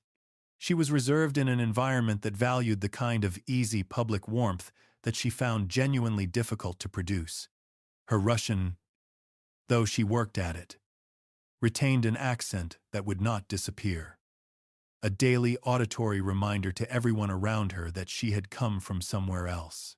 She was perceived as cold by people who encountered her in the large public settings she found genuinely difficult, and the perception was fair in the sense that she was cold in those settings, even if the coldness was difficulty rather than indifference. First impressions in court settings tend to persist, and the first impression the Russian court formed of Alexandra was not easily revised. Then Alexei was born in August of 1904, and everything that had been difficult became catastrophic. The diagnosis of hemophilia arrived gradually, as these diagnoses do, through the accumulation of evidence that something was wrong before anyone could name precisely what was wrong or how serious it was. The bleeding episodes that would not resolve normally, the joint pain that arrived after minor impacts and persisted in ways that a healthy child's body would not produce. The physicians who were called and who recognized the pattern and who delivered, over weeks of observation and consultation, the conclusion that nobody in the room wanted to reach. The diagnosis had to be kept secret. The heir to the Russian throne could not be publicly known to have a serious, incurable, potentially fatal disease. The dynasty's stability depended on projecting continuity and strength, and a hemophiliac heir was neither. Alexandra managed the secret with the exhausting, consuming vigilance of someone who understands that everything rests on holding something together that is always threatening to break. She could not explain Alexei's periodic crises to the people around her. She could not acknowledge the full weight of what she was carrying. She managed it in silence, in isolation, in the particular kind of loneliness that comes from carrying a secret that cannot be shared. She withdrew from the public role that an empress was expected to fill. The withdrawal was partly physical exhaustion from the constant management of Alexei's condition, partly the psychological toll of sustained isolation, and partly a deepening conviction that the people around her and Nicholas were not to be trusted, that the only reliable anchors were her husband and, eventually, the figure who had demonstrated, in whatever way he had demonstrated it, that he could help her son. The circle of people she trusted became smaller across the years following Alexei's birth. Nicholas, who could not deny her anything that mattered to her, who loved her with a constancy that the circumstances never managed to erode, followed her into that smaller circle. The governing machinery of an empire that contained hundreds of millions of people was being increasingly directed from inside a space defined not by political calculation or administrative competence, but by the emotional reality of two parents managing a sick child in secret, their correspondence during the war years. When Nicholas was at the front with the armies and Alexandra was in Petrograd managing the political situation from the Alexander Palace at Tsarskoye Selo, is one of the most revealing documentary records of any ruling couple in modern history. The letters are remarkable for their combination of intimate personal warmth and explicit political direction. Alexandra writes to Nicholas about her love for him and about her children and about the specific details of domestic life at the palace. And in the same letters, she tells him which ministers to trust and which to dismiss, which policies to pursue and which to abandon, how to handle the Duma and how to respond to the criticism that is reaching him from the politicians and generals who surround him. The political instruction is delivered with the same tone as the personal warmth. It is all one thing to her. She is trying to protect her husband and protect her son and protect the autocracy that she believes is a sacred trust that cannot be surrendered. The ministerial instability of the war years was visible to everyone observing the Russian government from outside and was corrosive to everyone trying to function within it. Between 1915 and 1917, Russia went through 4 prime ministers and repeated changes at nearly every major ministerial position. The instability was not the product of genuine policy disagreement or normal political competition. It was the product of a governing system that had contracted around a sick child and 2 parents in crisis, making and unmaking the officials responsible for running a country, fighting a catastrophic war, according to considerations that had nothing to do with administrative competence. None of this was malicious. This point deserves emphasis, because the tendency, both in popular accounts and in some historical treatments, is to assign bad faith to Alexandra or to treat her political interventions as evidence of sinister ambition. The evidence does not support that interpretation. She was not malicious. She was desperate. She was a mother whose child had an incurable disease, a wife whose husband she believed was being failed by the people around him, a religious woman who believed that the autocracy was a sacred trust and that defending it was a moral obligation. The choices she made were, from inside the framework she inhabited, coherent. They were wrong in ways she could not see from where she was standing. Because the framework itself was wrong. Because the small circle she had retreated into had become too small to contain the complexity of what was happening around it. Nicholas saw somewhat more of that complexity than she did. His position gave him perspectives that her increasingly isolated one did not. He was not entirely without awareness of the gap between what was being managed and what needed to be managed. But he was, in the end, a man who loved his wife with a constancy that his circumstances never eroded, and who could not consistently choose the empire over her when the two came into conflict. Both the love and the governing failure were real, holding both of those things honestly, without resolving the tension between them in favor of either the romantic story or the political condemnation, is the only fair way to tell this part of the story. It is also, ultimately, the most tragic way to tell it, because the tragedy is not in the failure of bad people, but in the collision of genuine virtues with impossible circumstances. Grigory Yefimovich Rasputin is one of the most mythologized figures in the entire history of the period this story covers, which means that recovering something accurate from the accumulated mythology requires setting aside, deliberately and carefully, almost everything dramatic that has been written about him and starting from what the evidence, read carefully and skeptically, more carefully supports. The dramatic version is thoroughly familiar. The peasant mystic from Siberia with eyes that could stop a bleeding child with a glance and a prayer, the stranglehold over the empress of the largest empire in the world, the orgiastic personal life that became a public scandal destroying whatever remained of the imperial family's credibility, the death that proved extraordinarily difficult to accomplish, requiring poison and shooting and drowning, and finally, the cold water of the Neva River, before the man who was supposed to be immortal finally died. This version has been told in books and films and television programs across more than a century. It is vivid, and it is satisfying in the way that dramatic stories about powerful figures are satisfying. It is also, in most of its specific details, either exaggerated beyond what the evidence supports or simply wrong, and the exaggeration and the wrongness matter because they obscure the actual historical question, which is not whether Rasputin was a supernatural figure or a depraved one, but why a rational, intelligent, deeply religious woman gave him the access to her family and her government that produced the political consequences it produced. The rational explanation for that question is more interesting and more historically significant than the dramatic one. Rasputin was born in Siberia, probably in the 1860s, though the exact year is uncertain, into a peasant family of the kind that formed the vast majority of Russia's population in that era. He developed, across years of wandering through the religious communities and pilgrimage networks of rural Russia, a reputation as a starets, a category of religious figure in Russian Orthodox tradition that combined elements of holy man, spiritual guide, and folk healer. He was not a priest. He was not ordained in any formal sense. He was a layman whose combination of physical presence, personal intensity, apparent spiritual insight, and the particular kind of authority that comes from operating outside formal institutional structures had attracted followers and eventually patrons, who moved him into the aristocratic circles of St. Petersburg.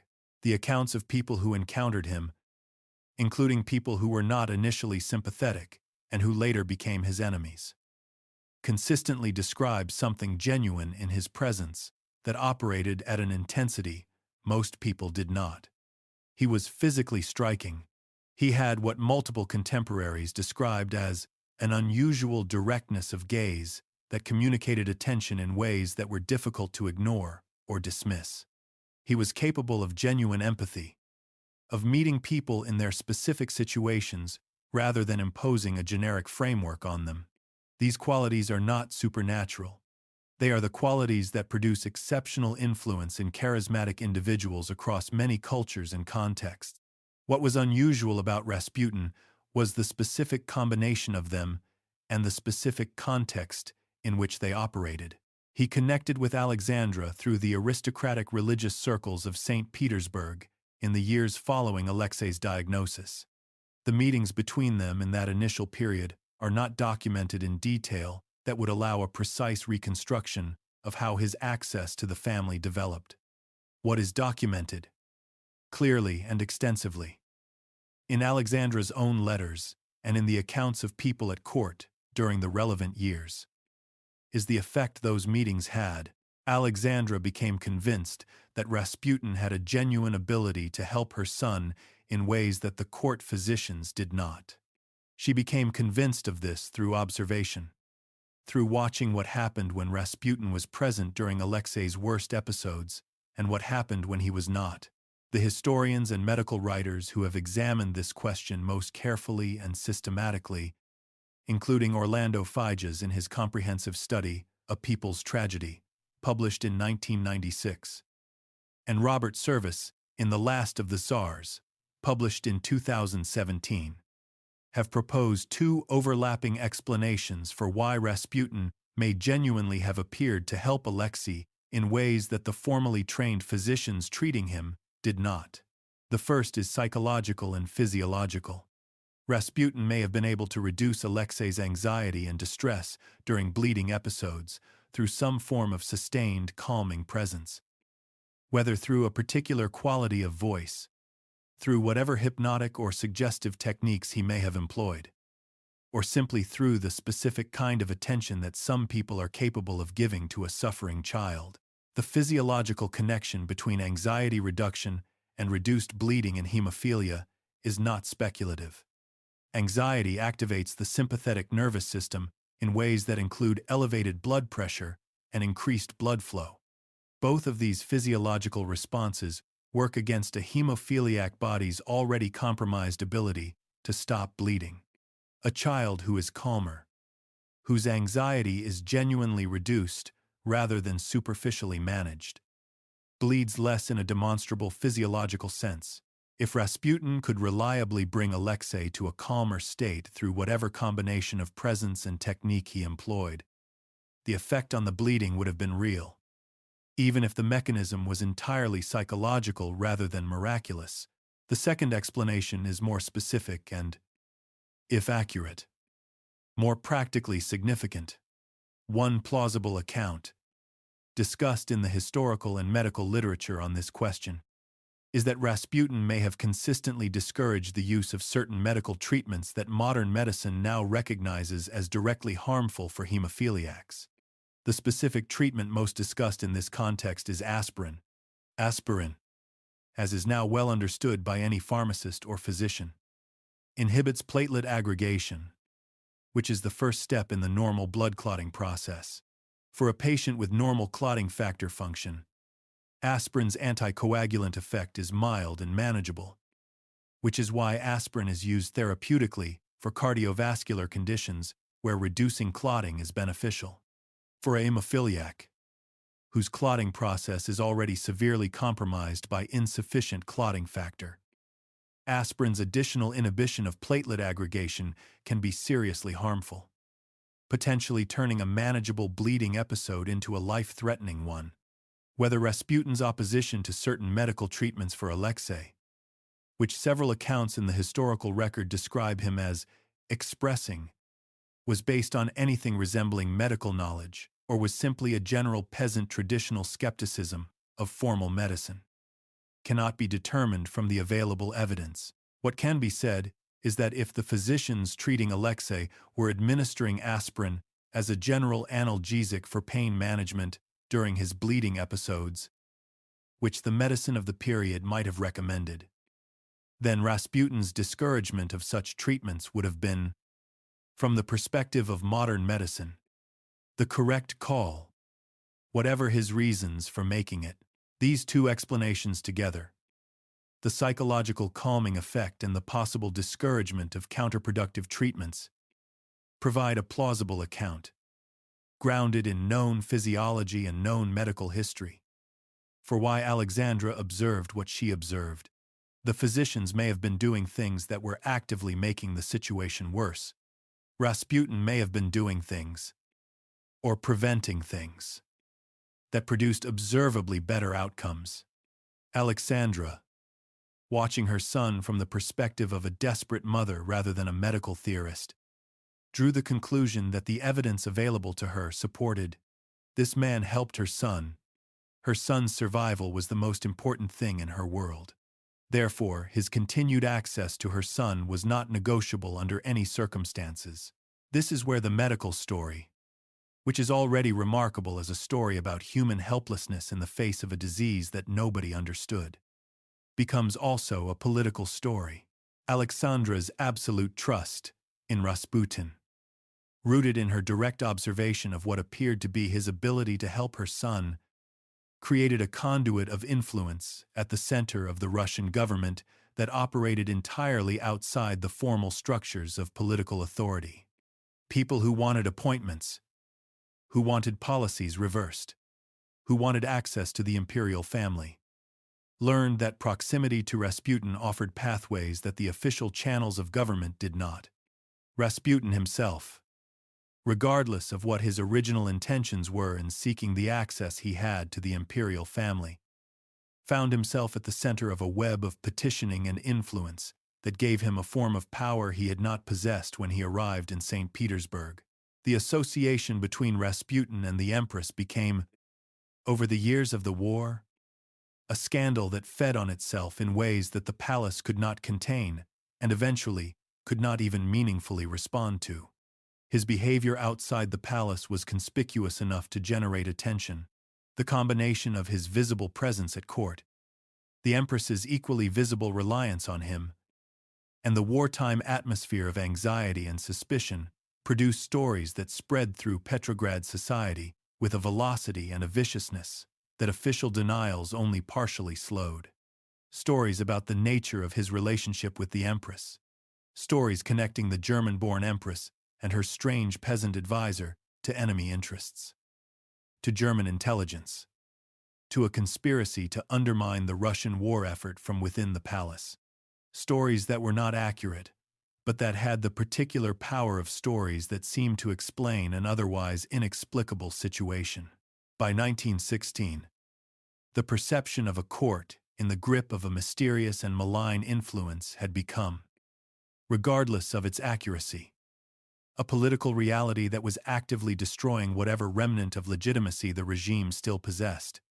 When Felix Yusupov and Grand Duke Dmitry Pavlovich and their associates killed Rasputin in December of 1916, they believed, or told themselves they believed, that they were saving the monarchy by removing the figure that had come to embody everything wrong with it. They were wrong about the diagnosis and wrong about the remedy. Rasputin was not the cause of what was destroying the regime. He was the most visible symbol of a system that had already been failing for years under the accumulated weight of a catastrophic and losing war. A governing apparatus that had been reduced to dysfunction by the internal dynamics of the court. And 300 years of autocratic governance that had stored up grievances across every level of Russian society without finding any mechanism for addressing them. The revolution came in February of 1917, 2 months after his death, and the monarchy that his killers thought they were saving had been gone within weeks. Now step back from the detail of the story and look at the structure of the chain that produced it. The chain from Victoria's mutation to the Russian Revolution does not support the claim that hemophilia caused the Russian Revolution. That claim would be wrong, and it is important to say so clearly, rather than allowing the narrative logic of the story to suggest it by accumulation. The Russian Revolution had causes that were structural, economic, political, and military, causes that would have generated enormous and probably unsustainable pressure on the Romanov dynasty, regardless of anything happening in the palace nursery. The specific forms of social and economic disruption that produced the revolutionary situation of 1917 were not created by a child's illness. They were created by industrialization and inequality and military failure and the particular vulnerability of an autocratic system that had no legitimate mechanism for political reform. But the hemophilia shaped the specific form of the dynasty's final years in ways that are historically real and historically traceable.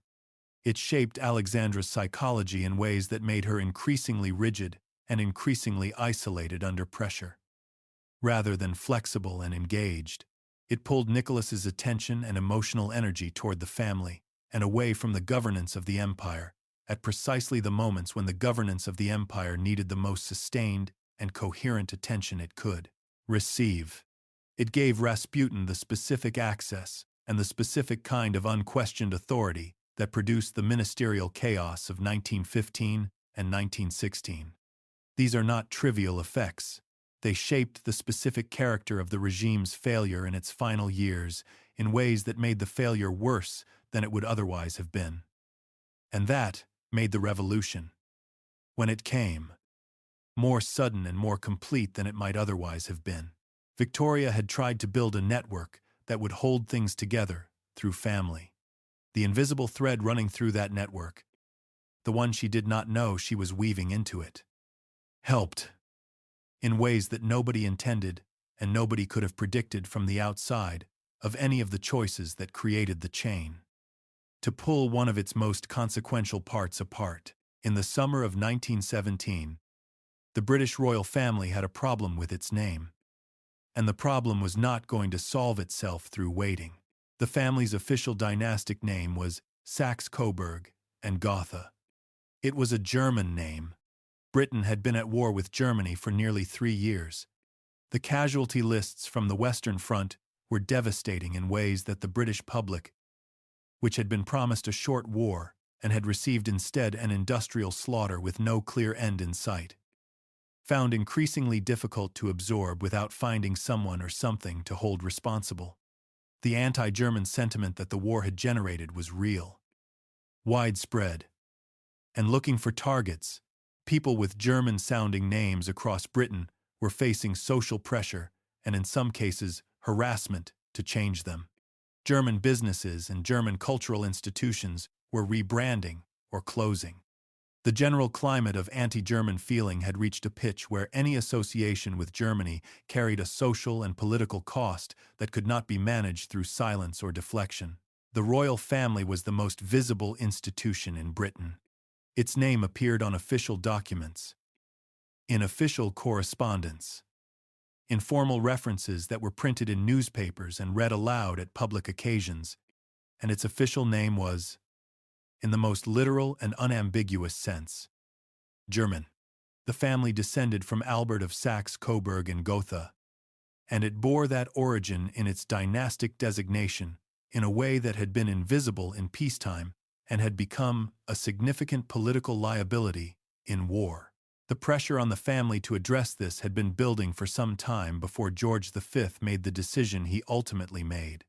H. G. Wells had published a piece, widely noticed and widely discussed, that referred to the royal family as alien and uninspiring, a characterization that was designed to land and that did.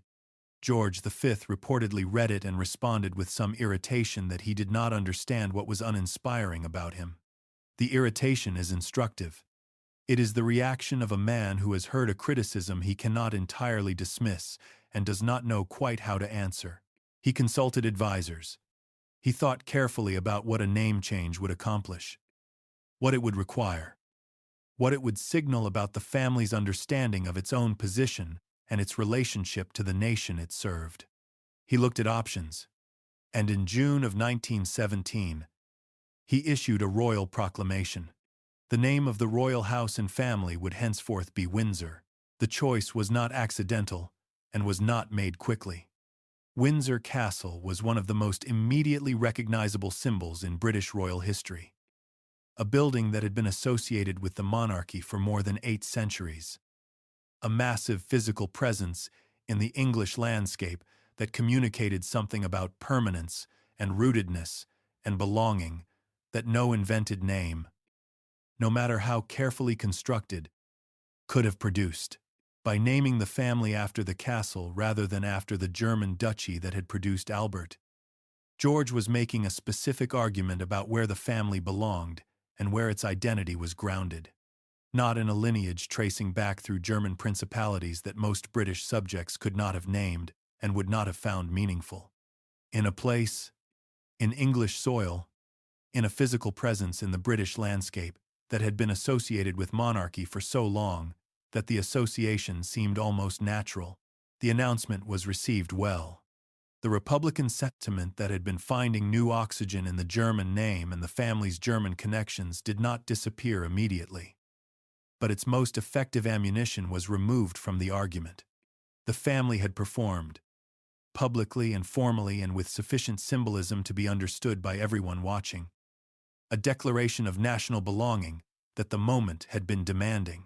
Wilhelm II, who was informed of the name change from his position as the commander of the armies that were killing British soldiers at Passchendaele and on the Somme, responded with what was reported as considerable amusement.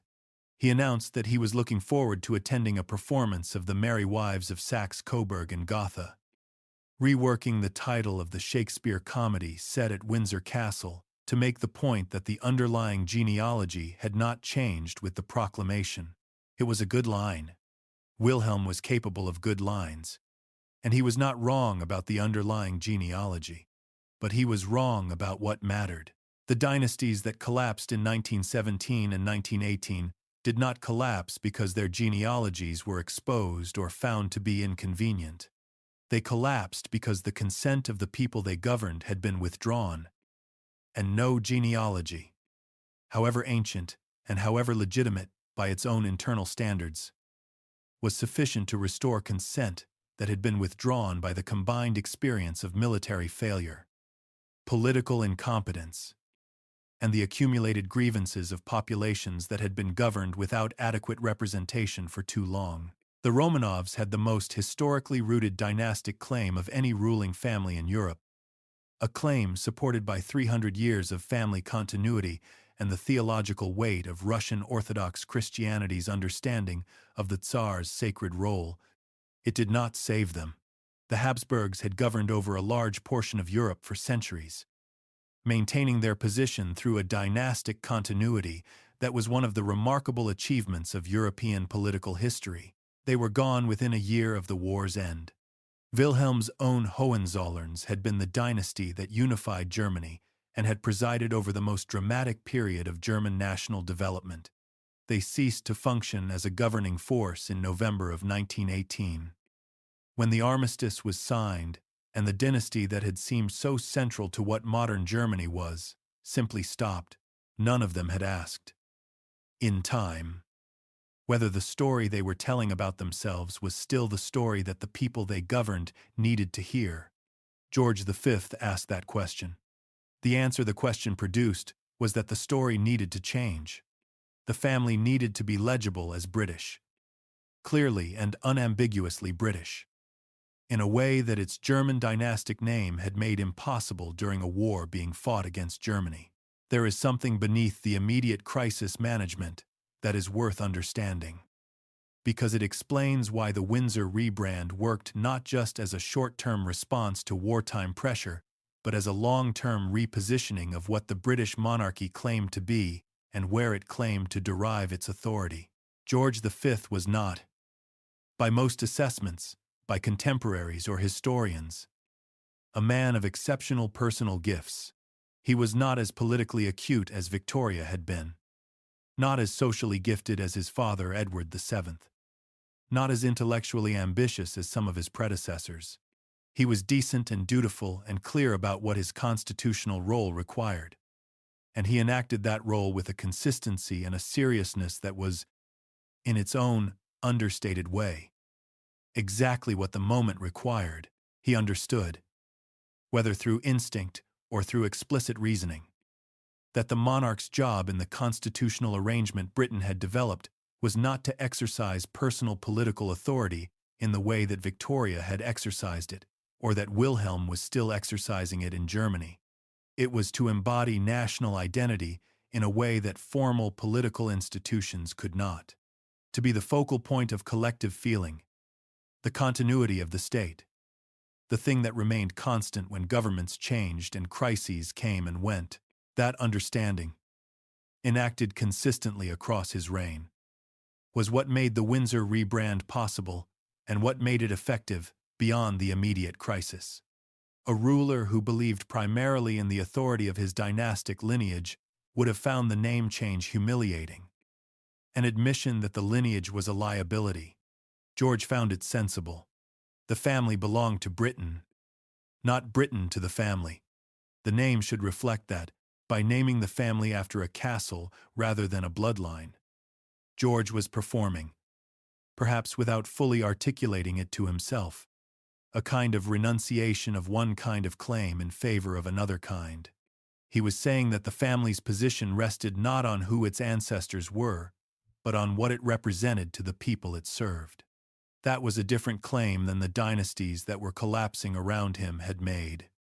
It was a claim grounded in usefulness rather than in right. Wilhelm called it the Merry Wives of Saxe-Coburg and Gotha, and laughed. Within 2 years of saying it, he was in exile in the Netherlands, having abdicated as his dynasty collapsed and his country sued for peace. George V continued as King of the United Kingdom for another 18 years after the war ended. He died in January of 1936 at Sandringham. In his bed, surrounded by his family, the name had mattered. Not because changing it changed the bloodlines or the genealogy, or any of the underlying facts about who the family was and where it had come from, because it changed the story the family was telling about itself. At exactly the moment when the story was the only thing that could still be changed in time to make a difference. The Ipatiev house stood on a sloping street in Yekaterinburg, a city in the Ural Mountains that marked the boundary between European Russia and Siberia. It was an ordinary merchant's residence. 2 stories of brick construction, the kind of house that a prosperous but not particularly wealthy family might have lived in comfortably. In April of 1918, it had been requisitioned by the Bolsheviks and converted into a place of detention. The lower windows had been whitewashed so that the family inside could not see the street below, and the people on the street could not see in. Inside were Nicholas, Alexandra, their 4 daughters, Olga, Tatiana, Maria, and Anastasia, and their son Alexei. Alexei was 13 years old. He had been carried to Yekaterinburg on a stretcher because a hemophilia episode had left him unable to walk. 4 members of the family's household staff had chosen to stay with them rather than leave when the opportunity to leave had been available. They had been moved between locations since the abdication in March of 1917. As the civil war between the Bolsheviks and the opposing White Army shifted the political geography of Russia in ways that made the question of what to do with the former imperial family increasingly urgent for both sides. The White Army was advancing toward Yekaterinburg in July of 1918. The regional Bolshevik leadership received orders from Moscow about the family in their custody and reached a decision. In the early hours of July 17, 1918, the family was woken and told to dress. They were brought downstairs to the basement of the house and told they were being moved for their safety, which was the explanation that had been used to justify each previous move. A local Bolshevik commander named Yakov Yurovsky entered the basement. He read an order. The shooting began. The confined space of the basement, the number of people in the room, and the circumstances of the execution made it prolonged. The bodies were removed from the house in the hours that followed and transported to a site in the forest outside the city, where extensive and ultimately unsuccessful attempts were made to destroy and conceal them. The events of that night are not in serious historical dispute. The investigation conducted by Nikolai Sokolov in 1919, commissioned by the White Army forces that reached Yekaterinburg after the Bolshevik retreat, established the broad outline of what had happened. The partial opening of Soviet archives after the collapse of the Soviet Union in 1991 provided additional detail and confirmation. DNA analysis, using samples from living relatives, including Prince Philip, Duke of Edinburgh, who was himself a great-grandchild of Victoria through the line running through Princess Alice, confirmed the identities of the remains that were found. The main burial site had been discovered in 1979 by a Soviet geologist named Alexander Avdenin, who kept the discovery secret for political reasons. A second smaller site containing the remains of two members of the family was found in 2007. All members of the family have been fully accounted for. The claims of survival that circulated for decades, most persistently, the claim that the youngest daughter, Anastasia, had somehow escaped the basement in Yekaterinburg and was living elsewhere under an assumed identity, were definitively addressed by the genetic evidence. No member of the immediate family survived. What is more genuinely open to historical debate, and what has been debated carefully and extensively by historians, is the question of whether the events of that basement could have been prevented, and specifically the question of what role the British royal family played in the sequence of events that led to them.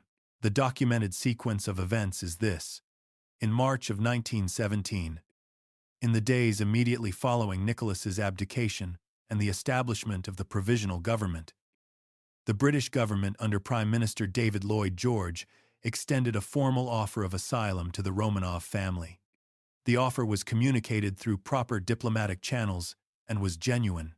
At that moment, in principle and subject to logistical arrangements, the family could have come to Britain.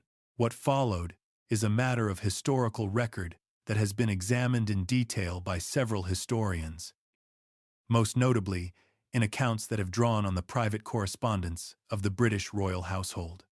George V had significant reservations about the asylum offer. His private secretary, Lord Stamfordham, wrote letters to the Foreign Office, specifically and on the King's behalf, conveying the King's concerns about the political implications of hosting the former Tsar on British soil. The concerns were concrete and politically comprehensible. The labor movement was active and politically powerful in a way it had not been a decade earlier.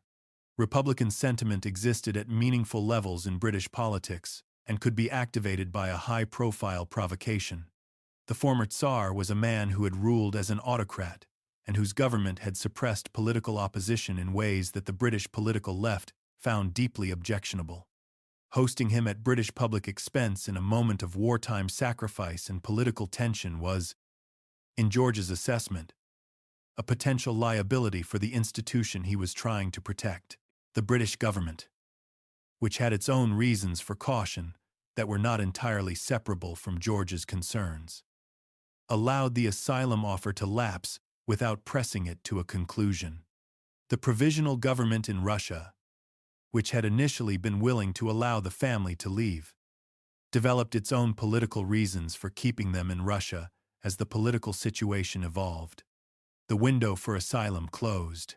By the time the Bolsheviks took power in October of 1917, the practical question of British asylum had become effectively moot, though it continued to be discussed as a historical what-if long after it had ceased to be a practical option. Historians have taken different positions on how to weigh George V's personal intervention in the lapsing of the asylum offer.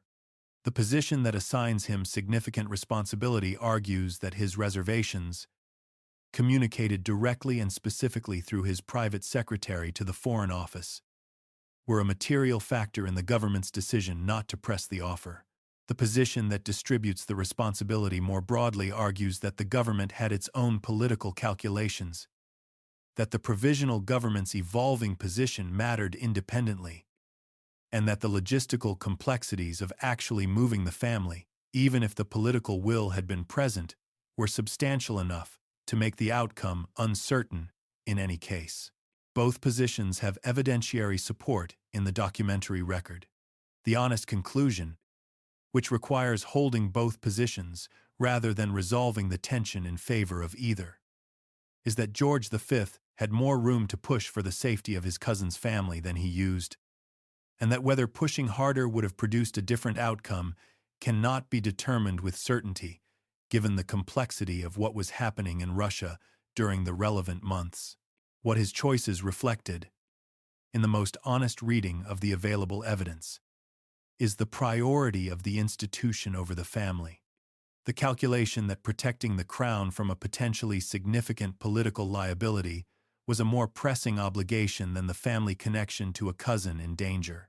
Whether that calculation was defensible given the political circumstances of the time, or whether it represents a failure of personal courage, rationalized as political necessity, is a judgment that historians have reached differently, and that the historical record does not definitively resolve. The family that ended in that basement had come to Russia through Victoria's matchmaking, through Alice's warmth and genuine commitment to her role as a mother and a figure of public life, through Alexandra's love and her inability to be other than what she was, through a mutation that had traveled through 3 generations without announcing itself, and that had shaped the specific character of the dynasty's final years in ways that nobody involved had chosen or could have prevented. The network that had placed them at the center of one of the most powerful autocracies on earth had not been able, when the moment came, to offer them a way out. The Ipatiev house was demolished in 1977 on the orders of the regional Communist Party leadership, who were concerned that it would become a site of pilgrimage for Russians who were beginning to think of the former imperial family differently than official Soviet history encouraged. The official who gave the demolition order was named Boris Yeltsin, then a regional party boss who would later become the first president of the post-Soviet Russian Federation. As president, in 1998, he oversaw the state funeral given to the Romanov remains that had been found in 1979. A church was built on the site of the demolished house. It was consecrated in 2003 and is called the Church on the Blood, built on the blood that was shed there in July of 1918. Nicholas and Alexandra and their children were canonized as saints and passion-bearers by the Russian Orthodox Church in 2000. Their images appear on icons in churches across Russia today. Victoria had placed her granddaughter at the center of Russia. She had not imagined it would end like this. She did not live to see it. She had died in January of 1901, 17 years before the night in the basement of the Ipatiev house. Some things we are spared by simply not living long enough to see them. April 9th, 1940. The early hours of the morning, before most of the city was awake, German forces have landed at multiple points along the Norwegian coast simultaneously. Troops are moving through Oslo. German warships have entered Norwegian fjords. The Norwegian government, assembled in emergency session in Oslo, is receiving reports of the invasion as it is happening and trying to understand the scale and speed of what is being done to their country. German diplomatic representatives have delivered a communication to King Haakon VII. The substance of the communication was a demand and an offer combined: remain on the throne, continue to function as the head of state, lend the occupation the legitimacy that the king's continued presence would provide. In exchange, the new arrangement would be managed as an orderly transition rather than a conquest. The king's cooperation was desired. His continued role was available to him if he was willing to accept its new terms. Haakon asked to consult his government before giving his answer. He consulted his government. He heard the range of opinion that existed within it about what was possible and what was not, about what resistance could accomplish and what the costs of different responses would be. Then he sent back his answer. No, he would not remain as a figurehead lending legitimacy to an occupation. He would not be the face of another power's conquest of his country. He told his government, with a directness that the situation required and that his character made possible, that if the government chose to accept the German terms, he would abdicate rather than participate in giving those terms the authority of royal approval. He would not collaborate. He would not perform legitimacy for an arrangement he did not accept. The Norwegian government, meeting in that emergency session with the king's refusal before them, voted to reject the German demand. The consequences of that vote were immediate and severe. The government and the king left Oslo within hours, moving north through Norway ahead of the German advance, broadcasting to the Norwegian people as they traveled, maintaining the continuity of legal Norwegian government from moving locations for the 2 months that it took the German forces to complete their military occupation of Norwegian territory. In June of 1940, with Norwegian resistance on Norwegian soil no longer militarily sustainable, Håkon left Norway on a British naval vessel and continued to function as the head of the Norwegian government in exile from London for the 5 years of the German occupation. He broadcast regularly to Norway. He maintained the institutional presence of the legitimate Norwegian government through the entirety of the occupation period. He was, for 5 years, the most visible symbol of the Norway that existed beneath the occupation. The Norway that was waiting. He returned to Norway in June of 1945, following the German surrender. He arrived on a British warship to crowds whose emotional intensity surprised people who had expected his return to be warmly received. The warmth was something more than warmth. It was the reception of a symbol that had held its meaning across 5 years of occupation when most other institutional anchors had been compromised or destroyed. He had become, through the specific combination of his refusal and his exile and his return, something that a head of state rarely becomes through the normal exercise of his position. He had become the living embodiment of a national idea that the occupation had tried and failed to extinguish. The symbol had survived when the institutions around it had not. Now trace backward to understand how Håkon came to be in that position, and what his position reveals about the wider question of why some branches of Victoria's network survived the 20th century, while others did not. Maud of Wales was born in 1869. The youngest daughter of Edward VII, and therefore the granddaughter of Queen Victoria. She grew up in the British royal household. In the specific world of late Victorian and Edwardian court life, that was both more formal and more intimate than popular imagination usually pictures it.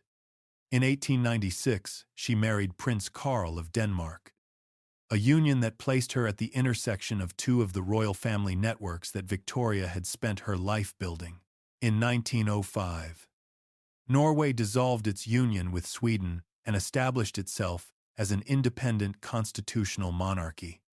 The decision required a king, and the Norwegian parliament, after considering various options, offered the throne to Prince Karl. He accepted, took the Norwegian name Håkon VII in recognition of the historical connection the name carried to earlier Norwegian kingship, and Maud became Queen of Norway. Their son, Olav, born in 1903, was Victoria's great-grandson by direct descent. He became Olav V when Håkon died in 1957 and reigned until 1991. His son, Harald V, has reigned since 1991. The line from Victoria through Maud, through Håkon, through Olav, through Harald is direct and unambiguous in the genealogical record, but the genealogical connection to Victoria is not the most historically interesting part of this story. The most interesting part is structural, and it explains not just why Norway kept its monarchy through the 20th century, but why the specific kind of monarchy Norway developed was capable of producing the moment of April 9, 1940. The Norwegian monarchy was established in 1905 as a constitutional monarchy of a specific and conscious kind. The political culture that had produced Norwegian independence, shaped by a long tradition of local governance and a deep suspicion of concentrated executive authority, had clear ideas about what it wanted and what it did not want from a royal institution. What it wanted was a head of state who embodied national identity, provided symbolic continuity, represented the nation in its formal relations with other nations. What it did not want was a ruler who exercised personal political authority, who accumulated political enemies through the active exercise of executive power, whose legitimacy was therefore bound to outcomes rather than to identity. The distinction is crucial, and it is worth spending time with it.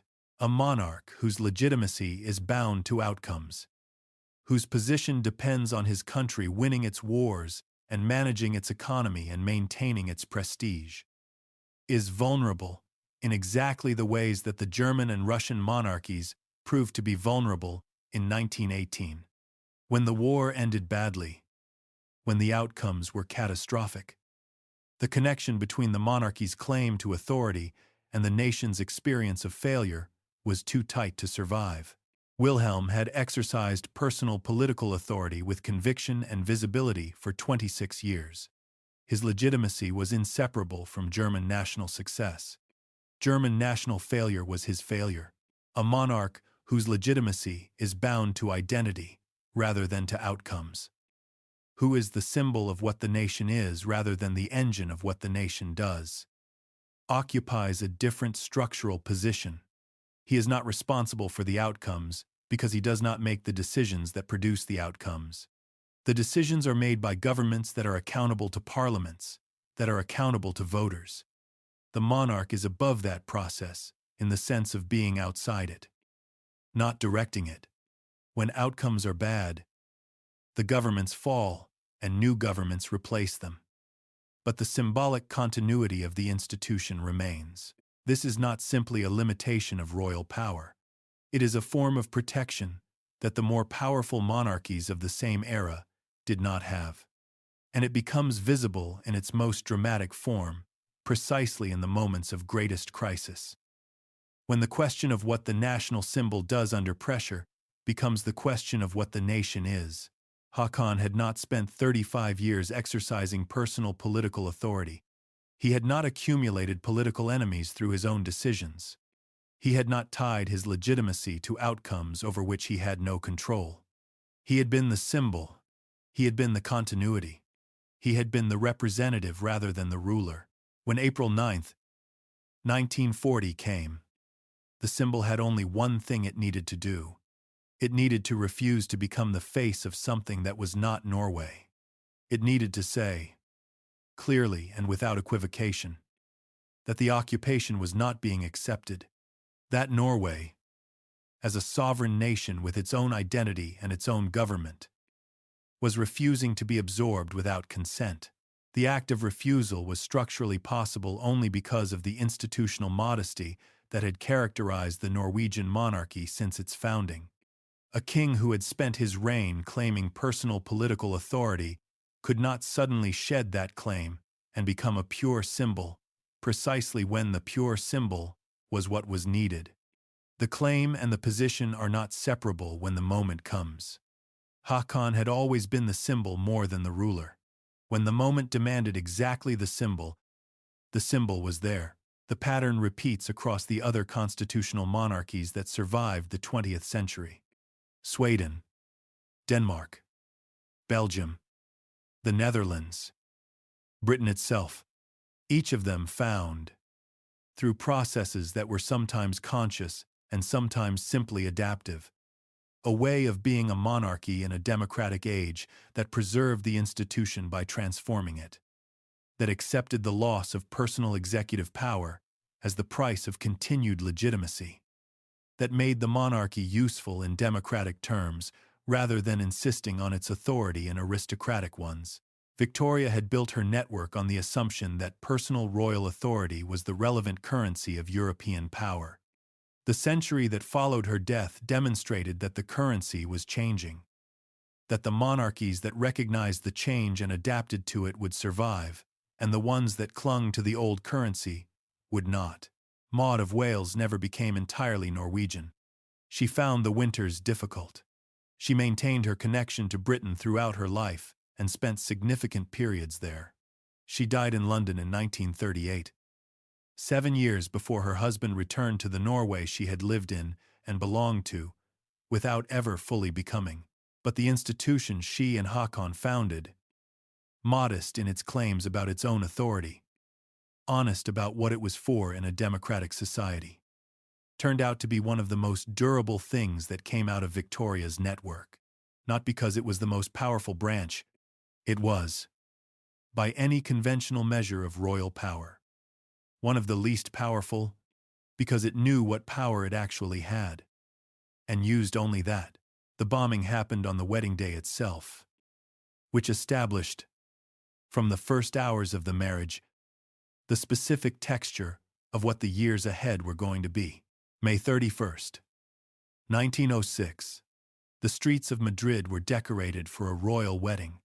Victoria Eugenie of Battenberg, known within the family as Anna, had arrived in Spain 2 weeks earlier, 19 years old, having converted from Protestantism to Catholicism for the marriage, Having said goodbye to the country and the family she had grown up in, having prepared herself as well as she could for the transition into a different language and a different court and a different life, she rode through the streets of Madrid in a carriage with Alfonso XIII, King of Spain, on the return from the wedding ceremony, through crowds that had gathered to see the new queen of their country, a man named Matu Moral, a Catalan anarchist who had been watching for this opportunity, threw a bomb concealed inside a bouquet of flowers from a balcony above the route.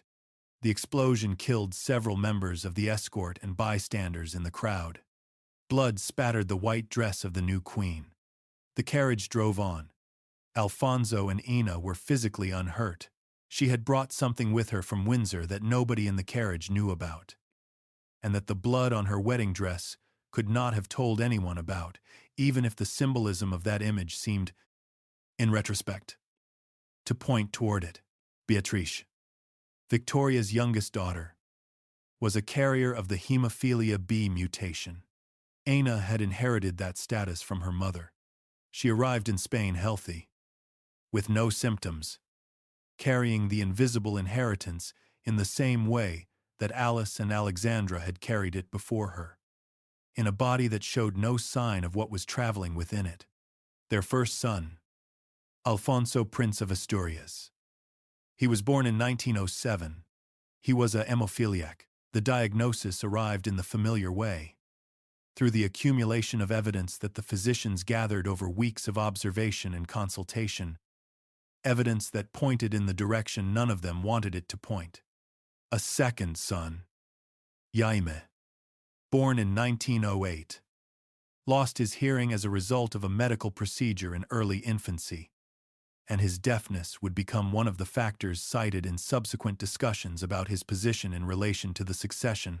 A son named Fernando died a day after his birth in 1910. Two daughters were born in the following years. Then Juan, born in 1913, who was healthy. Then Gonzalo, born in 1914, who was also a hemophiliac. The same invisible thread that had run from Victoria through Alice to Alexandra had run from Victoria through Beatrice to Ina. The same biological mechanism.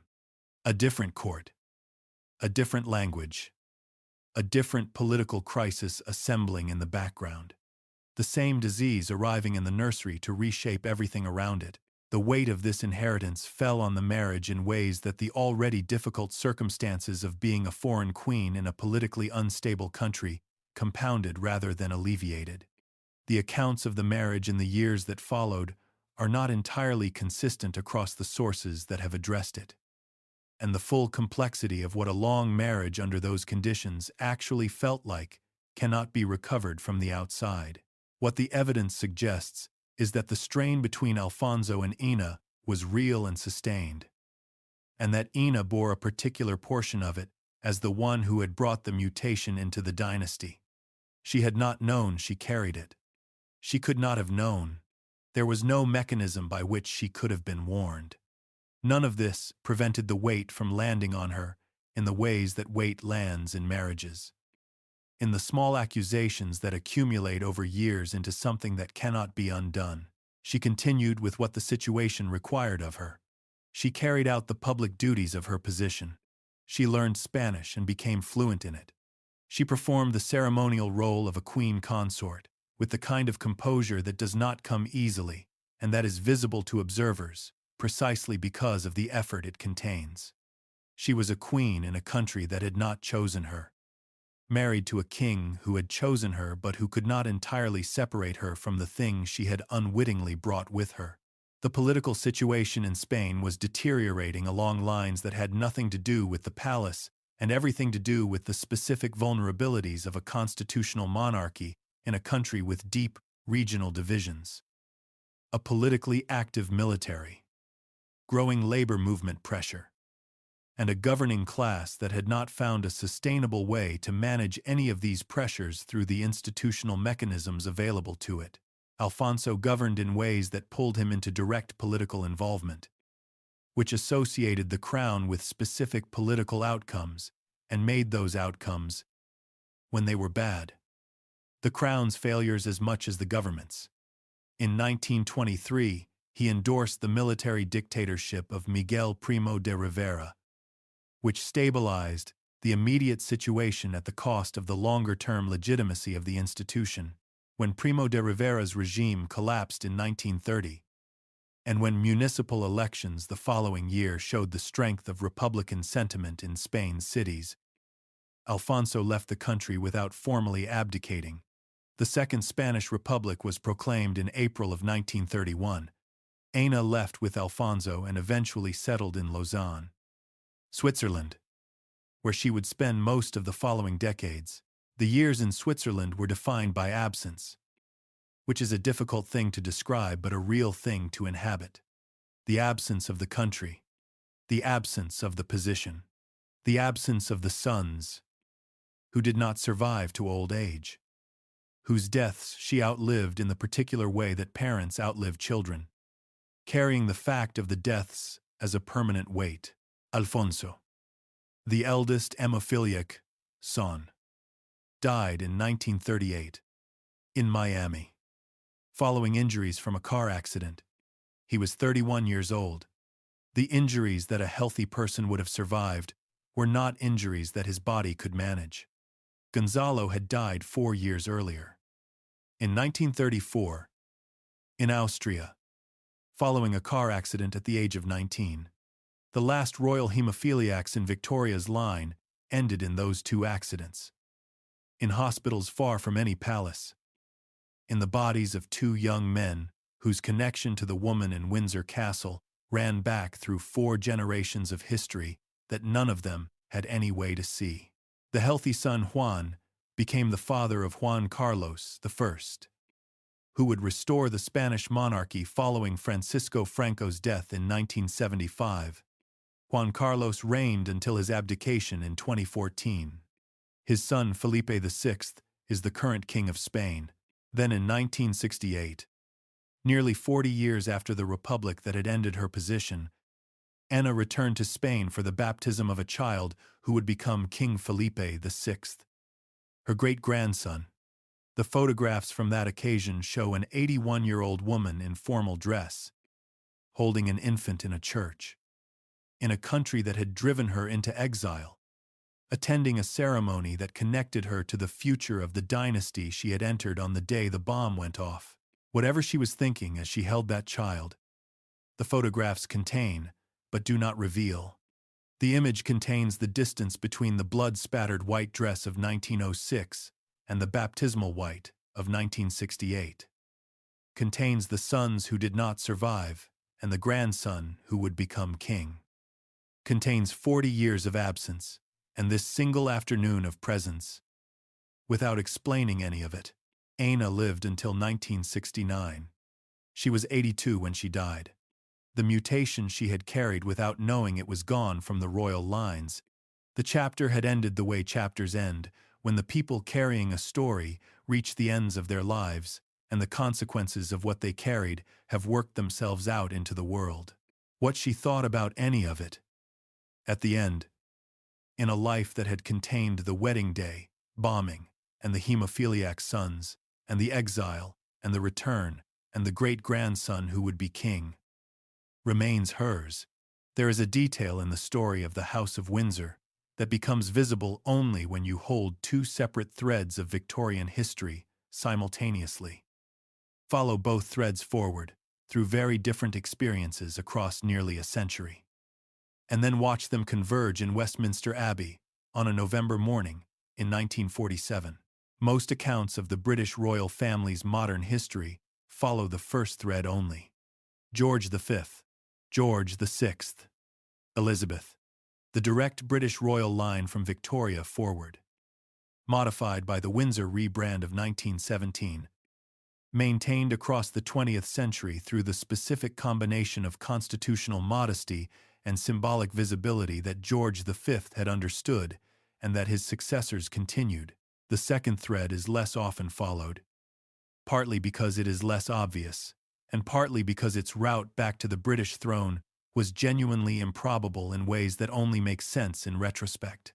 Victoria's daughter, Alice, the third child, the one who had stayed closest to Albert in his dying and held Victoria in the immediate aftermath of his death, had a daughter named Victoria of Hesse.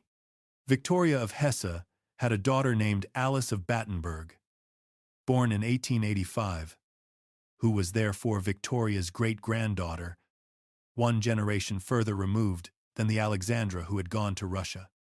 Alice of Battenberg was born deaf, a condition that was understood and managed well enough by the family that it shaped her formation in specific ways without defining its limits. She learned to lip-read in multiple languages. She developed, through the specific demands that her condition made on her attention and her communication, a quality of focused presence in conversations that people who knew her remarked on consistently throughout her life. In 1903, she married Prince Andrew of Greece and Denmark and went to live in the Greek royal court, entering an institution that had been placed on the Greek throne 40 years earlier and that had never fully stabilized its position in the specific political culture of the country it ruled.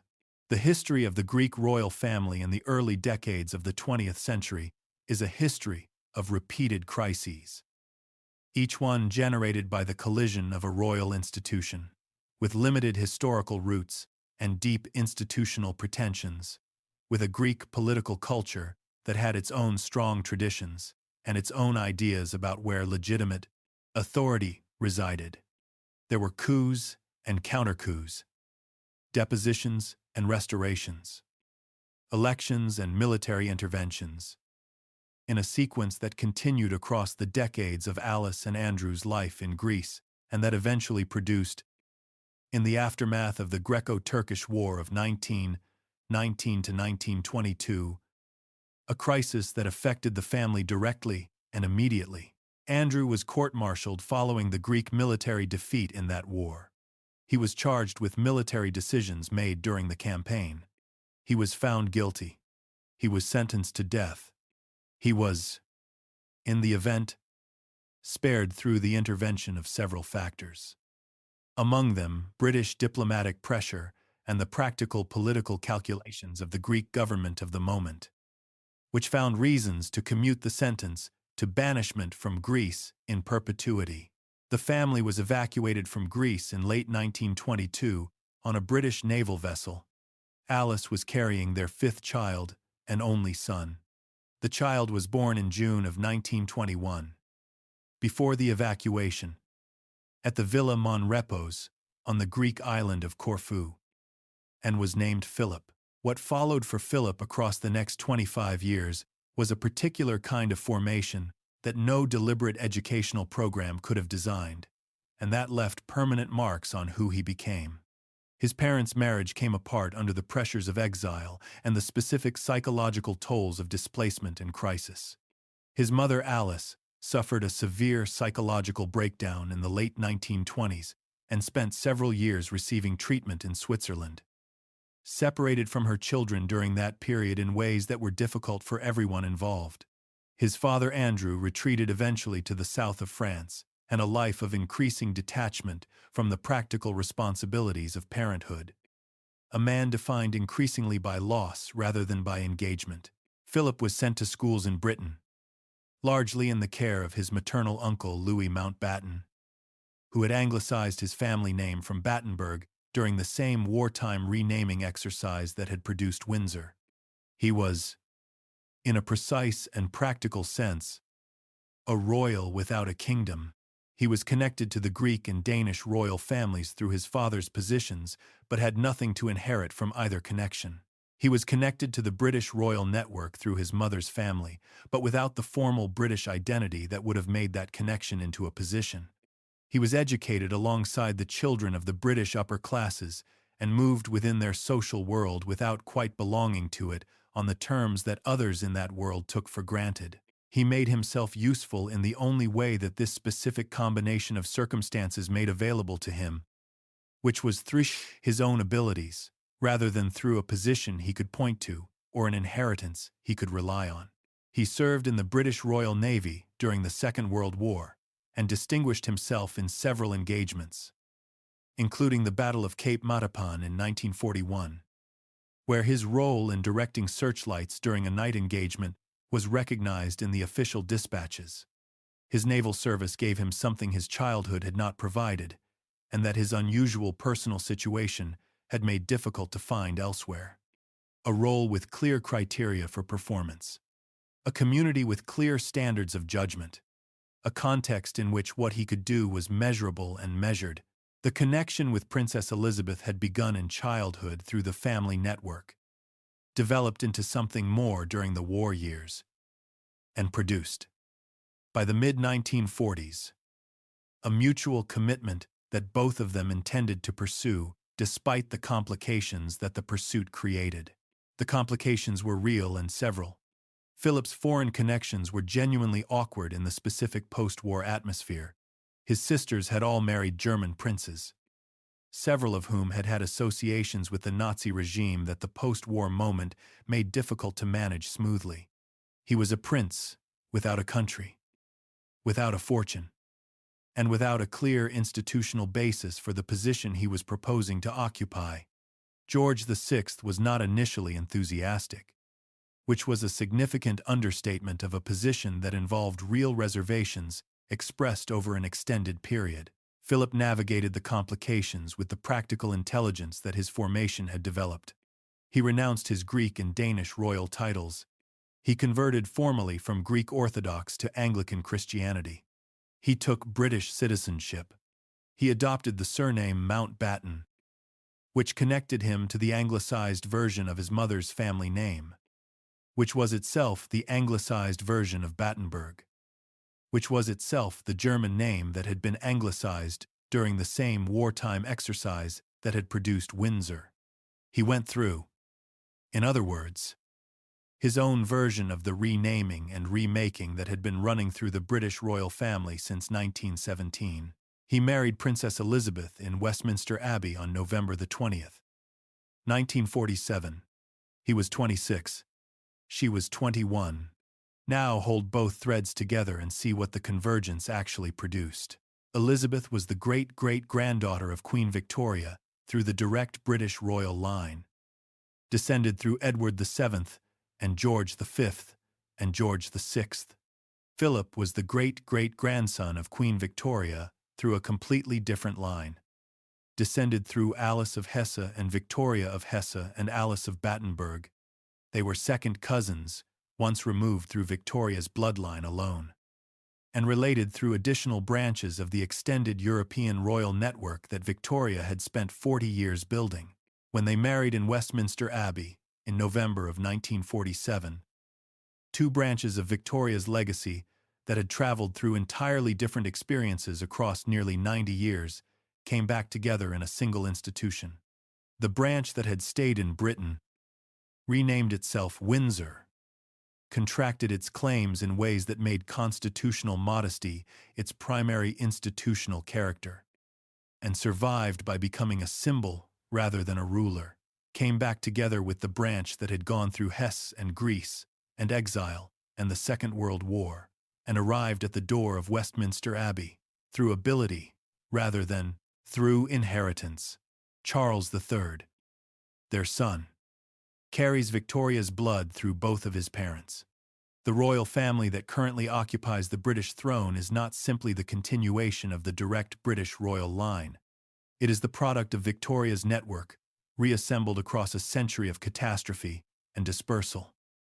Not as a single unbroken line, but as a convergence of branches that had traveled separately through experiences that separated them entirely, and then found their way back to each other through a marriage that neither party had been designed or trained to produce. Philip died in April of 2021, 2 months before what would have been his 100th birthday. He had been married to Elizabeth for 73 years, the longest royal marriage in British recorded history. He had served the institution and the country with a discipline and a dedication that his unusual formation had made possible rather than prevented, had found in the specific role available to him a way of being useful that his specific qualities made genuine rather than performed. Elizabeth died in September of 2022 at Balmoral, the Scottish castle that Victoria had loved and made central to the royal family's rhythm across the final decades of her reign. At the age of 96, after 70 years on the throne that had begun in February of 1952, she died at a place that Victoria had chosen, in an institution that Victoria had built and that had survived the century. Victoria could not have anticipated through adaptations. Victoria would not always have recognized, carrying into her final years a direct living connection to the world Victoria had made that no other person of her generation still possessed. Her death produced a global response whose scale surprised many observers who had expected significant public reaction and did not quite anticipate the specific quality of what actually occurred. It was not simply grief for a specific person, though that element was real. It was something more diffuse and more difficult to name. A recognition that a particular form of connection to a particular past had ended. That something which had been present was now absent in a way that would not be repaired. That thread is broken now. Charles III is king. Windsor Castle, December of 1861. Come back to where this story began. Victoria is at her desk. Albert has been dead for 4 days. The fires are lit and the rooms feel cold. The cast of his hand is on the table beside her, the one she will keep by her bed for the next 40 years. The physical trace of the person most central to her life, in a world that has become overnight. A world he is not in. She is writing letters. The letters are how she stays connected to the people she loves across the distances that their lives have created. They are how she exercises influence over a network of relationships and placements and dynastic arrangements that Albert designed and that she is now responsible for continuing. They are how she manages, at the most immediate and practical level, the grief that is everywhere in her right now and that she will carry in one form or another for the rest of her life. Writing gives her something to do, something that matters, something that reaches forward into a future that exists, even though Albert does not. She does not know what the letters will set in motion. She does not know about the mutation that Leopold's bleeding episodes, which are already visible and already concerning, will eventually be identified as the expression of. She does not know that the daughters she is negotiating futures for are carrying something that will travel with them across the borders she is sending them across. That will arrive in nurseries in St. Petersburg and Madrid, in the bodies of children whose parents cannot be warned and cannot be prepared. She does not know that the careful placement of Vicky in Prussia will produce, through a cancer and a 99-day reign, and a son who watched his mother fail and drew the wrong lesson from her failure. The opposite of what she and Albert intended and designed and worked toward. She does not know that the network she is building will hold Europe together just long enough for the forces underneath it to gather sufficient momentum to destroy it. That the summer of 1914 will demonstrate with finality that personal relationships between rulers cannot hold back the institutional forces of states and armies and mobilization timetables. She is writing because she loves the people she is writing to, and because she has work to do, and because the work is all she has right now that connects the world as it was to the world as it is going to be. In September of 2022, the world watched a coffin travel from Balmoral to London through streets lined with hundreds of thousands of people who had come specifically to be present as it passed. The journey took days. The funeral that followed was attended by representatives of nearly every nation on earth. The watching, across those days, produced something that went beyond the normal registers of public mourning for a public figure. It produced a collective acknowledgement that an era had ended in a specific and irreplaceable sense, that a particular living connection to a particular world was gone. The question that arises from that watching, the question that surfaces whenever a functioning monarchy becomes visible in this way, to a world that is mostly organized on different principles, is a genuine question rather than a rhetorical one. Why does this still exist? The honest answer requires looking at what constitutional monarchies in the 21st century actually do, not what their defenders claim for them in the abstract, but what they concretely provide in the specific institutional environments where they function. The monarchies that can trace confirmed descent from Victoria in their current reigning families include Britain, Norway, Spain, Denmark, and Sweden through later dynastic connections. In none of them does the monarch exercise significant executive political power. Governments are formed by politicians who command parliamentary majorities. Legislation is made by elected representatives. Foreign policy is determined by governments accountable to parliaments. The monarch opens sessions of parliament, receives the credentials of foreign ambassadors, signs documents that give formal effect to decisions already made by the executive and legislative branches. The day-to-day business of governing a modern democratic state does not involve the monarch in any operational sense. What the monarch provides is something that elected governments, in the specific structural arrangements of modern democracies, find it genuinely difficult to provide for themselves: a head of state who is not a head of government, a national symbol who is outside the political contest rather than being a participant in it. In a republic with an executive president, the person who embodies the nation and the person who runs the nation's government are the same individual, or are connected in ways that make the national symbol a partisan figure. Half the country voted for him, and half voted against him. His symbolic function as a representative of the whole nation is compromised by his origins in a political contest. A constitutional monarch occupies a different structural position. The monarch is not elected. The monarch did not win a political competition.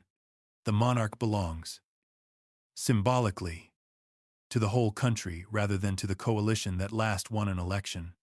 The national symbol function can therefore be performed without the partisan complications that inevitably attach to elected leaders. This is most clearly visible in moments of crisis. When a country needs a focal point for collective feeling that is not contaminated by political division. George VI, remaining in London during the German bombing of the city in 1940, choosing not to evacuate with his family to Canada as advisors had suggested, performing through his physical presence the specific symbolic statement that this is where we are, and this is what we are, and we are not leaving. Haakon VII refusing the German demand on April 9, 1940, performing through that refusal the specific symbolic statement that this occupation does not have the consent of Norway, and will never have it, regardless of how long it continues. Elizabeth II appearing on television on the evening before Prince Philip's funeral, alone, without ceremony, in a black mask at the distance required by the pandemic protocols, a small figure in a large chair in a large room, managing public grief publicly in a way that gave millions of people permission to do the same. None of these are actions that a head of government would have been able to perform with the same symbolic weight. They are actions available specifically to a head of state who is outside the political contest, whose symbolic authority derives from continuity and identity, rather than from electoral victory. Whether this institutional function is sufficient justification for the hereditary privilege that constitutional monarchy requires in order to exist is a question that different democratic societies have answered differently. France manages without a monarchy. Germany manages without a monarchy. The United States has never had a monarchy and does not appear to require one. The evidence does not support the claim that constitutional monarchies produce better governance outcomes than well-functioning republics. And the evidence does not support the claim that republics are inherently more democratic than constitutional monarchies. Both can work. Both have demonstrably worked. The choice between them reflects accumulated historical experience and cultural preference, rather than a demonstrable difference in democratic quality. What is clear? When the question is examined through the specific history this story has traced, is that the monarchies still standing are standing because they completed a transition that the failed dynasties could not or would not make. They became symbols rather than rulers. They accepted the constraints of democratic governance as the permanent conditions of their continued legitimacy, rather than as temporary impositions to be reversed when circumstances permitted. They made themselves useful in the specific ways that democratic populations in the 20th and 21st centuries actually value, rather than insisting on the forms of authority that previous centuries had supported, and that the democratic era would not. Victoria had built her network on the assumption that personal royal authority was the relevant currency of European power. She was not wrong about the world she was operating in. The assumption was reasonable in the 1860s and remained reasonable for several more decades. What she could not have anticipated was the speed and the completeness of the change that was coming. The degree to which the currency would shift within a single lifetime, so that the grandchildren and great-grandchildren of the rulers she placed in courts across Europe would find themselves governing in conditions that made the authority she had assumed to be permanent into a liability rather than an asset. The monarchies that survived did so by recognizing the change and accepting its implications. Those implications were substantial. They required genuine relinquishment of the kind of personal executive authority that had made monarchs feel like monarchs.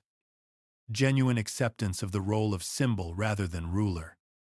Genuine willingness to be useful in a different way than the way their predecessors had been useful. Not every branch of Victoria's network managed this. The ones that did not manage it are gone. What remains of Victoria's network today is not what she built. It is what survived a century she could not have imagined. Reshaped and reduced by forces she could not have predicted. Transformed from the map-spanning ambition of her vision into a handful of constitutional institutions performing ceremonial and symbolic functions in liberal democracies that have found them useful enough to maintain. It is considerably less than she intended when she sat at her desk in Windsor in December of 1861, writing letters to keep the world connected. It is also, by the measure of what survival in the 20th century actually required, considerably more than most of it had any reasonable expectation of achieving. Come back one final time to Windsor in December of 1861. Victoria is writing. The fire is burning. The cast of Albert's hand is on the table beside her. The one she will keep by her bed until she dies. The room is cold despite the fire. The grief is total, and it is everywhere. The network she is building does not exist yet in the form it will eventually take. It exists in intentions and plans, and the specific weight of her love for the people she is writing to. In the letters, going out from her desk to courts and households across a continent that does not yet know what is coming, she cannot see any of it. She can only see the desk and the letters and the people she loves who are scattered across a world she is trying to hold together with her own hands. She picks up her pen.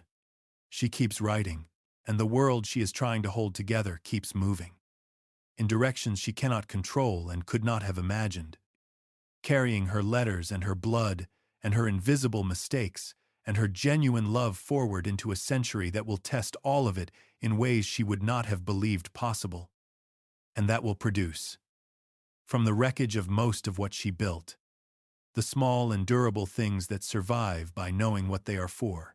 The question she was trying to answer, whether family is stronger than the forces that pull nations apart, did not receive the answer she hoped for. But it was the right question, and more than a century later, it is still being asked.